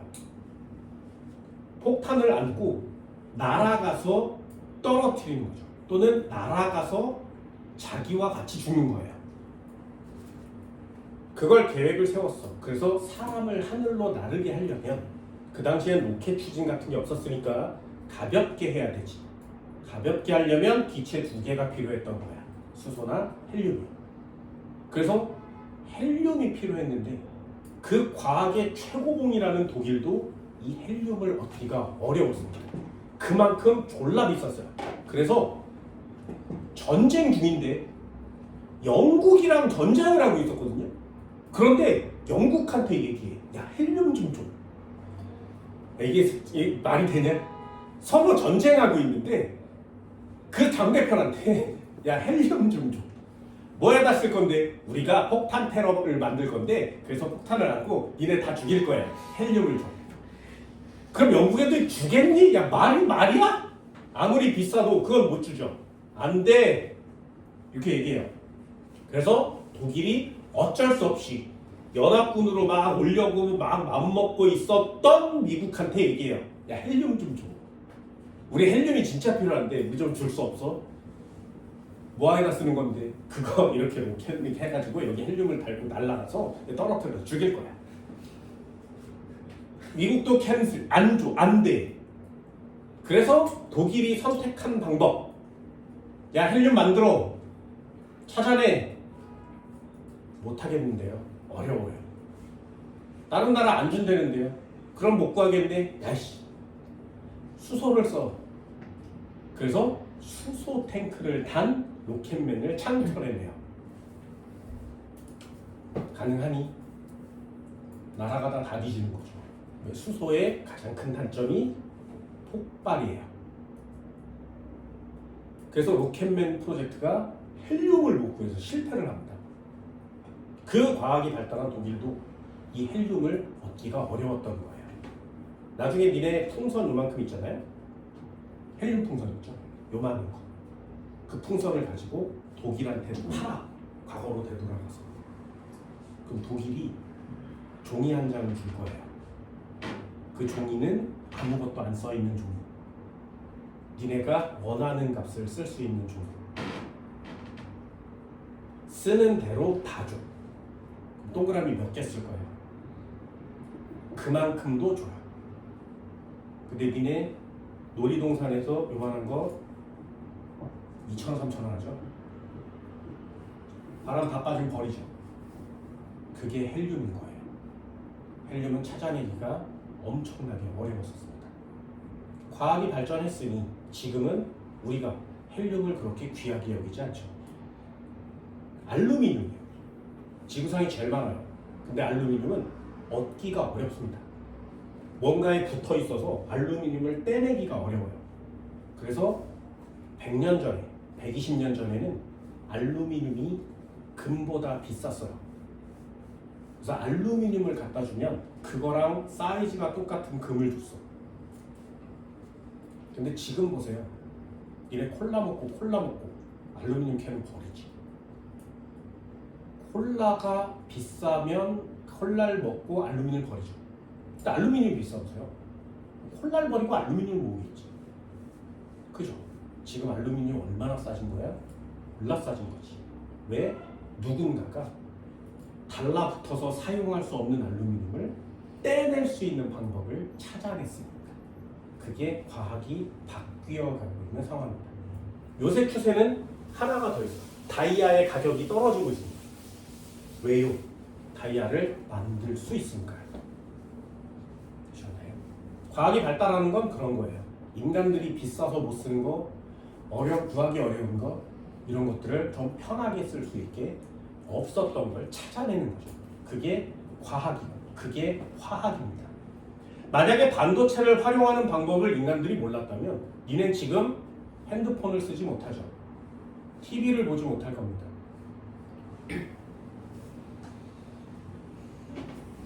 누군가가 저놈의 반도체를 원리는 아는데 사용할 수 있게 만들어낸 거지. 그게 지금의 과학기술로 만들어낸 거죠. 최고의 컴퓨터를 손안에 하나씩 갖고 있게 만들어준 겁니다. 그게 과학이라는 거예요. 그래서 좀 흥미 갖고 많이 배워주시기 바랍니다. 자, 일단 주기율표는 많이 외우세요. 여기 책에는 나와 있지 않지만 간단하게 한번 보도록 합시다. 주기율표. 자, 이거 상식이에요. 역사 한번 볼까요? 주기율표의 역사. 이거 상식입니다. 누가 주기율표를 만들 계획을 세웠냐면 제일 처음에 만들려고 했던 사람은 베베 라이너란 사람입니다. 베베 라이너. 자연계에 존재하는 원소들을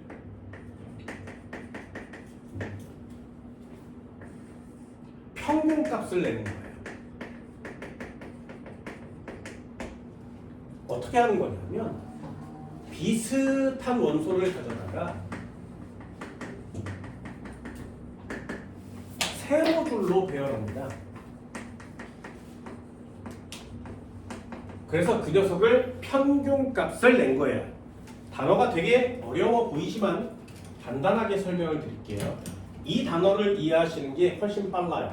베베 라이너가 찾아낸 방법은 세쌍원소설이라고 합니다.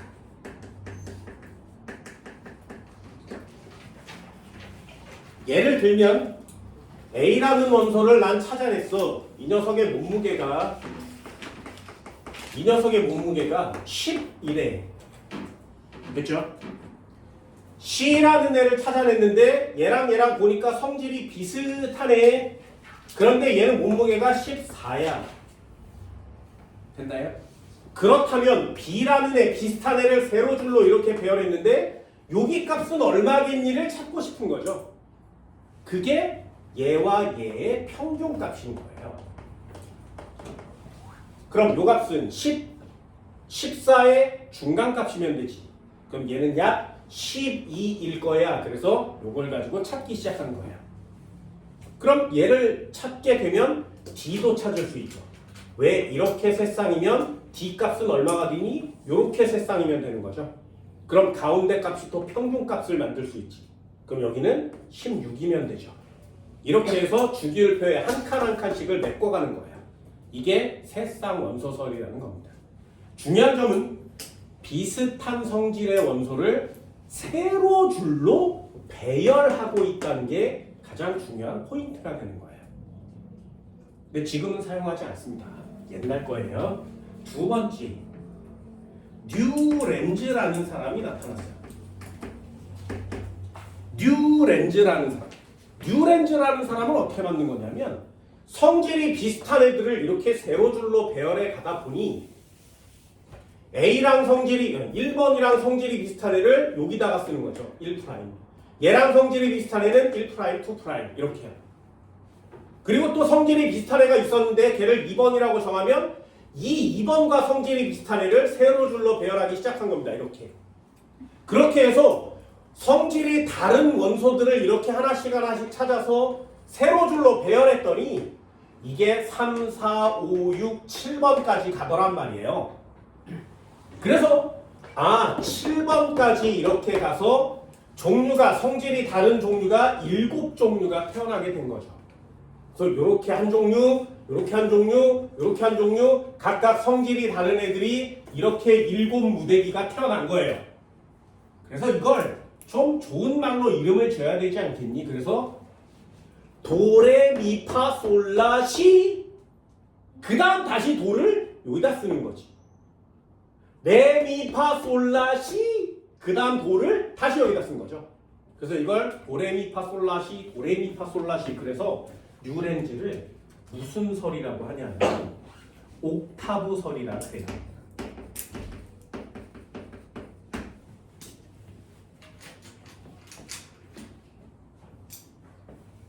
몸무게 순서대로 배열합니다.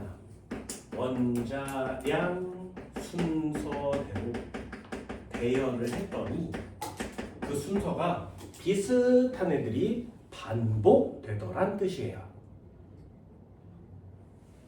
근데 니네 주기율표 외우고 있는 사람이 있나요?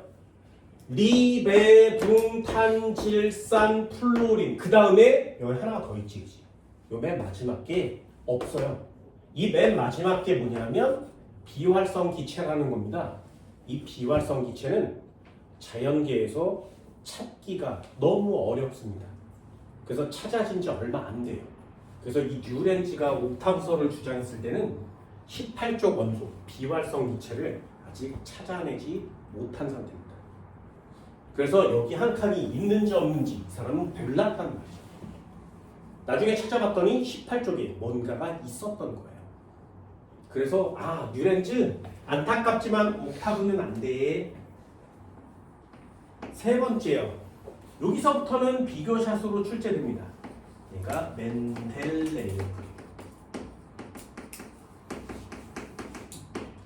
멘델레예프라는 러시아 사람이 있어요.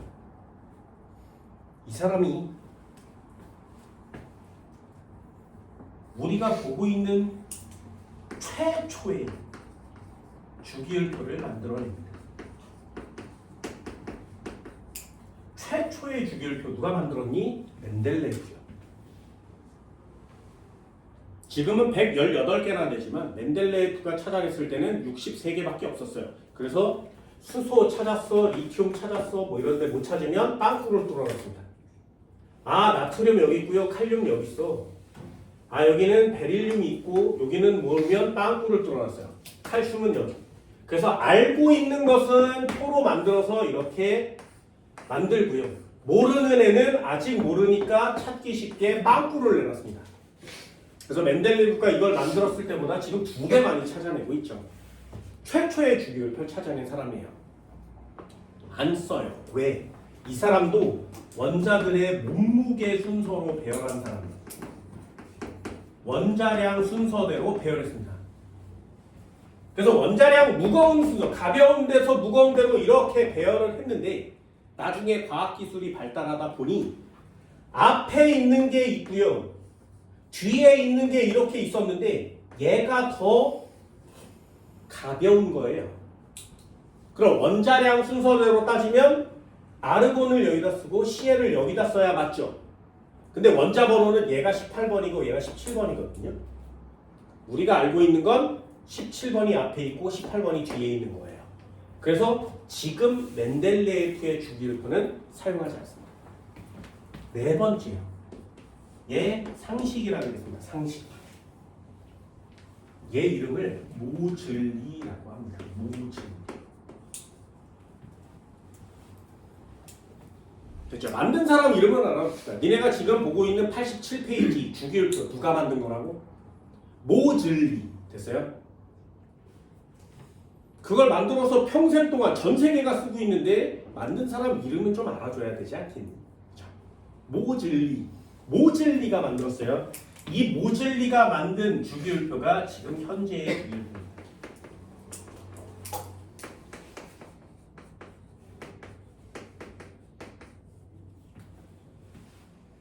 그래서 다른 사람은 다 몰라도 모즐리 정도는 알아줍시다.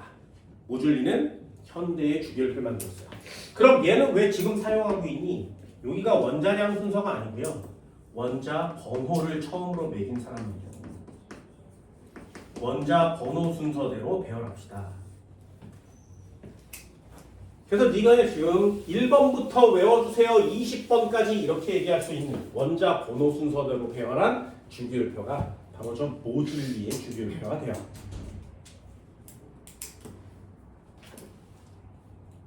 됐나요? 주기율표 잘 보도록 합니다. 한 칸만 더 볼까요? 2번. 자, 주기율표 어떻게 돼 있니? 요 단어는 이제 어렵습니다. 화학은 좀 어려워요. 기본적인 내용이 없으면 진짜 어렵습니다. 얘는 둘로 나눠요.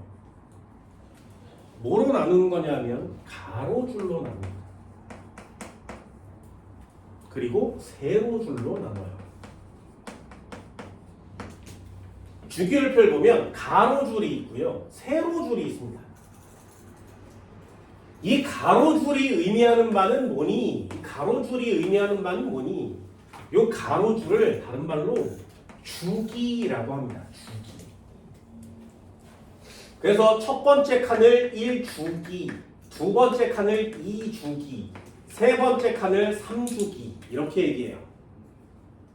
가로줄 전체가 주기예요. 그래서 수소와 헬륨은 같은 1주기, 리튬, 베릴륨, 붕소 이렇게 해서 네온까지 가면 여기 있는 애는 같은 2주기. 됐죠? 1주기, 2주기, 3주기, 주기. 몇 주기까지 있어? 1번부터 7주기까지 있어요. 그래서 가로줄은 7주기까지 있습니다. 나중에 이 7주기를 뭐라고 배우냐면 가로줄을 뭐라고 배우냐면 전자 껍질수라고 배워요. 전자 껍질수. 됐나요? 자, 예를 한번 들어볼까? 수소는 1주기예요. 그럼 수소 주위에 껍질은 몇 개 있어야 돼? 하나 있으면 돼요. 헬륨 1주기예요. 껍데기 몇 개 있으면 돼? 하나 있으면 돼요. 2주기에 리튬부터 쭉 있겠지. 리튬은 껍데기 몇 개야? 하나, 두 개 있는 거예요. 됐나요? 그럼 그 밑에 나트륨이 있거든요. 나트륨 3주기예요. 그럼 3주기에 있는 모든 애들은 껍데기가 몇 개 있다는 얘기야? 일단 3개의 동그라미를 치고 시작하는 거죠. 이게 주기의 개념이에요. 주기는 전자가 들어갈 수 있는 껍질의 개수를 얘기합니다. 됐어? 그럼 니네 20번까지 해야 되니까 4주기까지 배우는 거죠. 칼륨이라는 애는 4주기예요. 껍데기가 몇 개 있어야 돼? 4개 있어야 돼요. 되니? 한번 해볼까요? 첫 번째 껍질에 전자가 몇 개 찰 수 있어? 최대 2개까지 찰 수 있어요. 그런데 얘는 몇 개밖에 없어? 원자 번호가 1번이면 전자가 하나 있다는 뜻이거든요. 하나 차요. 얘는 원자 번호가 3번이에요. 첫 번째 2개 차고 두 번째 하나 차는 거지. 얘요. 나트륨은 11번이에요. 첫 번째 2개 차고 두 번째 8개 차고 세 번째 하나 차는 거죠. 되니? 얘 칼륨은 19번이거든요. 2개, 8개, 8개 하나 차는 거죠. 그래서 이 맨 끝에 있는 전자의 개수가 다 똑같아요. 1개. 맨 바깥쪽 껍데기에 존재하는 전자의 개수가 하나로 다 같아요. 이 맨 바깥쪽에 있는 전자의 개수가 다 똑같으면 성질이 비슷한 거예요. 그래서 얘네들은 성질이 비슷한 같은 가족이에요. 그래서 전자 하나 있는 가족이요. 이렇게 이름 지어요. 그걸 세로줄이라고 합니다. 세로줄은 족이라 그래요. 세로줄은 족. 얼마까지 있어? 1족부터 18족까지 있습니다.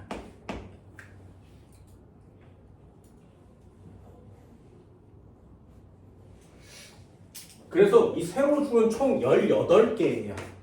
그래서 맨 마지막 게 18족이고요. 맨 처음이 1족입니다. 얘는 이름이 뭐냐? 원자가 전자수예요.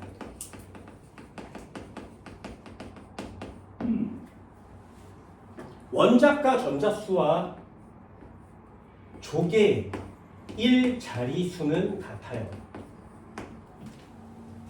원자가 전자수와 족의 1자리수는 같습니다.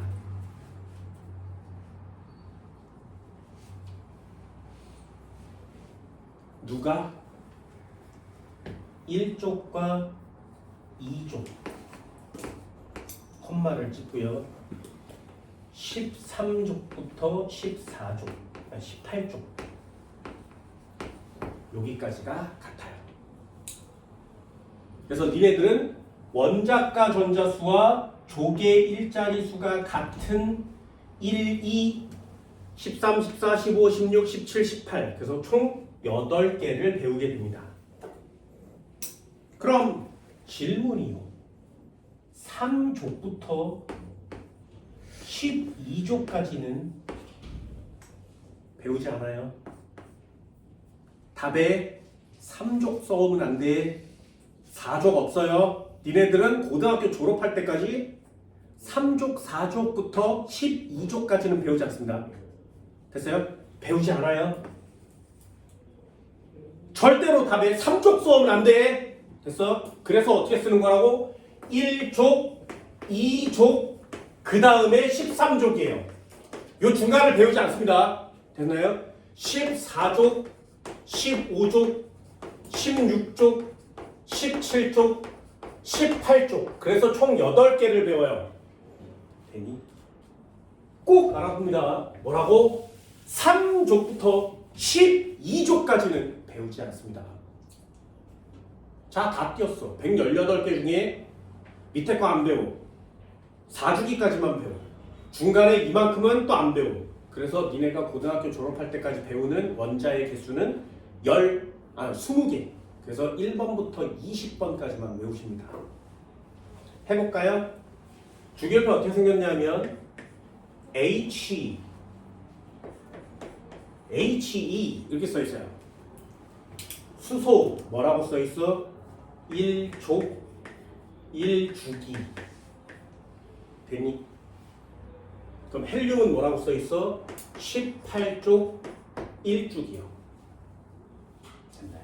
여기 중간에 아무것도 없어요. 1주기 끝.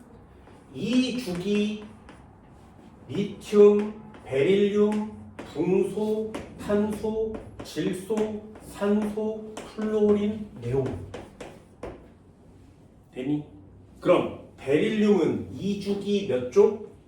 2족. 붕소는 2주기 몇 족? 됐어요? 2주기 몇 족? 됐어? 뭔 말인지 알겠어? 13족이라고 쓰는 겁니다. 왜? 3족은 안 배우거든요. 됐니? 그럼 탄소는 2주기 몇 족? 14, 15, 16, 17족. 됐어요? 3주기 나트륨, 마그네슘, 알루미늄, 규소, 인, 황, 염소, 아르곤. 4주기요. 칼륨, 칼슘. 됐나요? 이게 1번부터 20번까지예요. 외울 수 있겠니? 1번부터 20번까지는 외울 수 있나요? 진짜? 진짜? 다음 시간에 테스트 볼 거야. 1번부터 20번까지. 됐어? 1, 2, 3, 4, 5, 6, 7, 8, 9, 10, 11, 12, 13, 14, 15, 16, 17, 18, 19, 20. 되니? 이걸 외우라고 하는 이유가 있습니다. 화학은 주기율표를 누가 정확하게 잘 가지고 노느냐의 싸움이에요. 선생님 저 화학 못해요. 주기율표를 못 갖고 놀아서 그래요. 화학 졸라 쉬운데요? 주기율표를 뒤지게 잘하기 때문에 그래요. 여러분도 화학을 할 때 주기율표를 매일마다 계속 끊임없이 외워주세요. 언제까지 외우는 거냐면 내가 아이들한테 시키는 거 있어. 3주기, 12주기 누구야?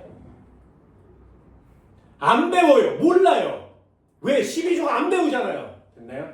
그럼 반대로 2주기 14족이 누구야? 그러면 2주기 14족은 탄소요. 됐니?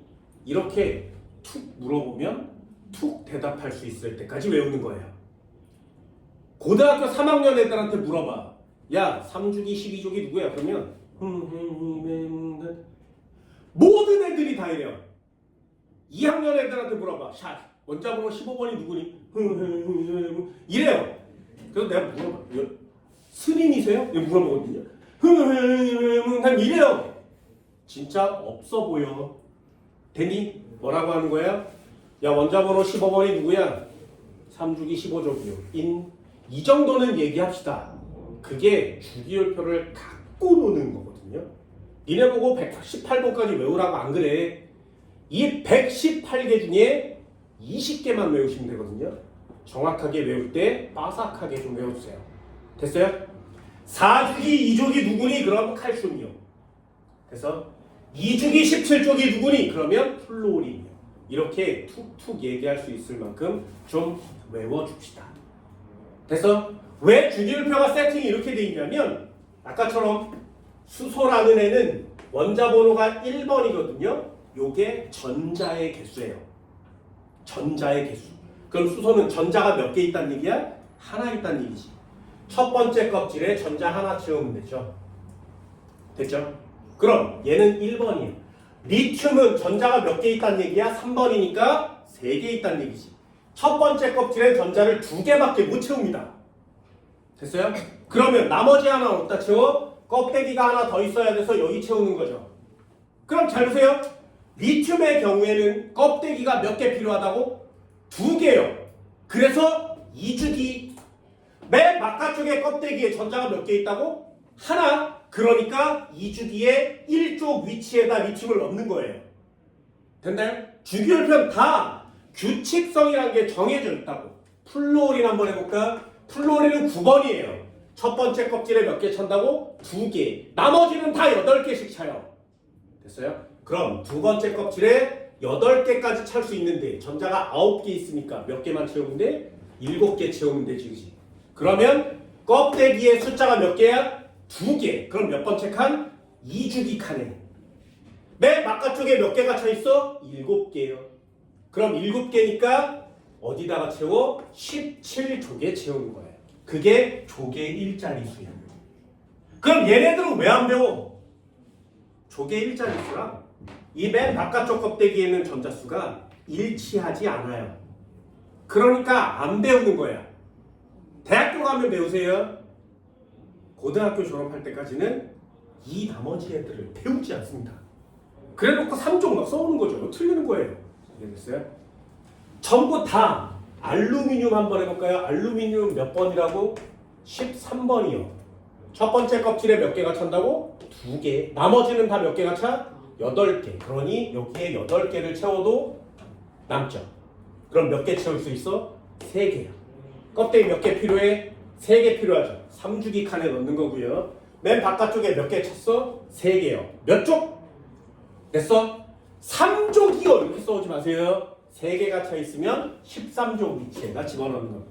그래서 주기율표는 다 이유가 있고 세팅이 되어 있어야 하는 거예요. 되니? 이 정도는 되나요? 이게 니네들이 해야 되는 내용인 거죠. 별로 어렵진 않죠, 그죠? 그래서 요 20번까지는 좀 외워주세요. 자, 모르는 애. 이름 모르는 애. 다 알아? 다 알아요? 내 책에 이름 써 있으니까 이름대로 20번까지는 꼭 외웁니다. 어디까지 외워달라고? 몇 주기 몇 조기니까지 좀 외워주세요. 됐나요? 하나만 더 체크요. 47페이지 한번 펼쳐볼까요? 주기율표에 보면 색깔별로 나뉘어져 있는 애가 있는데 하나만 더 상식. 거기에 이상하게 빨간 글씨로 표시되어 있는 애가 있어요. 보이니? 빨간 글씨. 누구야? HG. 이름은 뭐니? 네, 수은이에요. BR. 이름은 뭐야? 브로민이라고 써 있거든요. 얘네 둘은 왜 빨간 글씨일까요? 그걸 체크하는 거예요. 얘네 둘은 자연계에서 상온에서 액체 상태입니다. 수은, 금속인데 액체예요. 유일하게. 얘는 비금속의 액체예요. 유일하게. 그래서 상온에서 액체 상태인 애가 딱 두 가지가 있으니까 이 녀석도 간단하게 한번 체크해보죠. 됐나요? 32번 찾아볼까요? 이름 뭐예요? 네. 어느 나라에서 찾아낼게? 한 번 더 해볼까? 7주기 1쪽이요. 이름 뭐야? 어느 나라에서 찾아낼게? 보이니? 한 번만 더 해볼까요? 95번이요. 맨 아래쪽에 있어요. 어느 나라에서 찾아낼게? 됐어? 그 옆에 퀴룸도 있고요. 버클륨이 뭐야? 버클륨. 캘리포니아. 어느 나라에서 찾아낼게? 이름 보이니? 뭐예요? 주기율표의 원소를 찾아내면 자기가 붙이고 싶은 이름을 붙여요. 됐어? 찾아내면 노벨상을 줍니다. 여기에 119번, 120번, 121번 요 중에 원소를 찾아서 올린 사람이 있어요. 대기 중이에요. 얘 확정되면 노벨상을 받고 그 이름으로 사람들이 배우게 돼요. 누가 찾았어? 일본인. 지금 일본인이 원소를 하나 찾아내고 올려놓고 대기 중이에요. 그럼 노벨상 하나 예약이지. 그럼 여기다가 그 사람이 뭐 자포니 이렇게 이름 붙였으면 우린 그걸 그렇게 알고 배우는 거예요. 한국 사람이 없어. 찾기 어렵습니다. 미치도록 어려워요. 찾으면 노벨상을 줄 만큼 어렵습니다. 주기율표는 굉장히 다양하고 많은데 20번까지는 반드시 외웁니다. 됐어요? 오늘 수업 여기까지예요. 고생했습니다.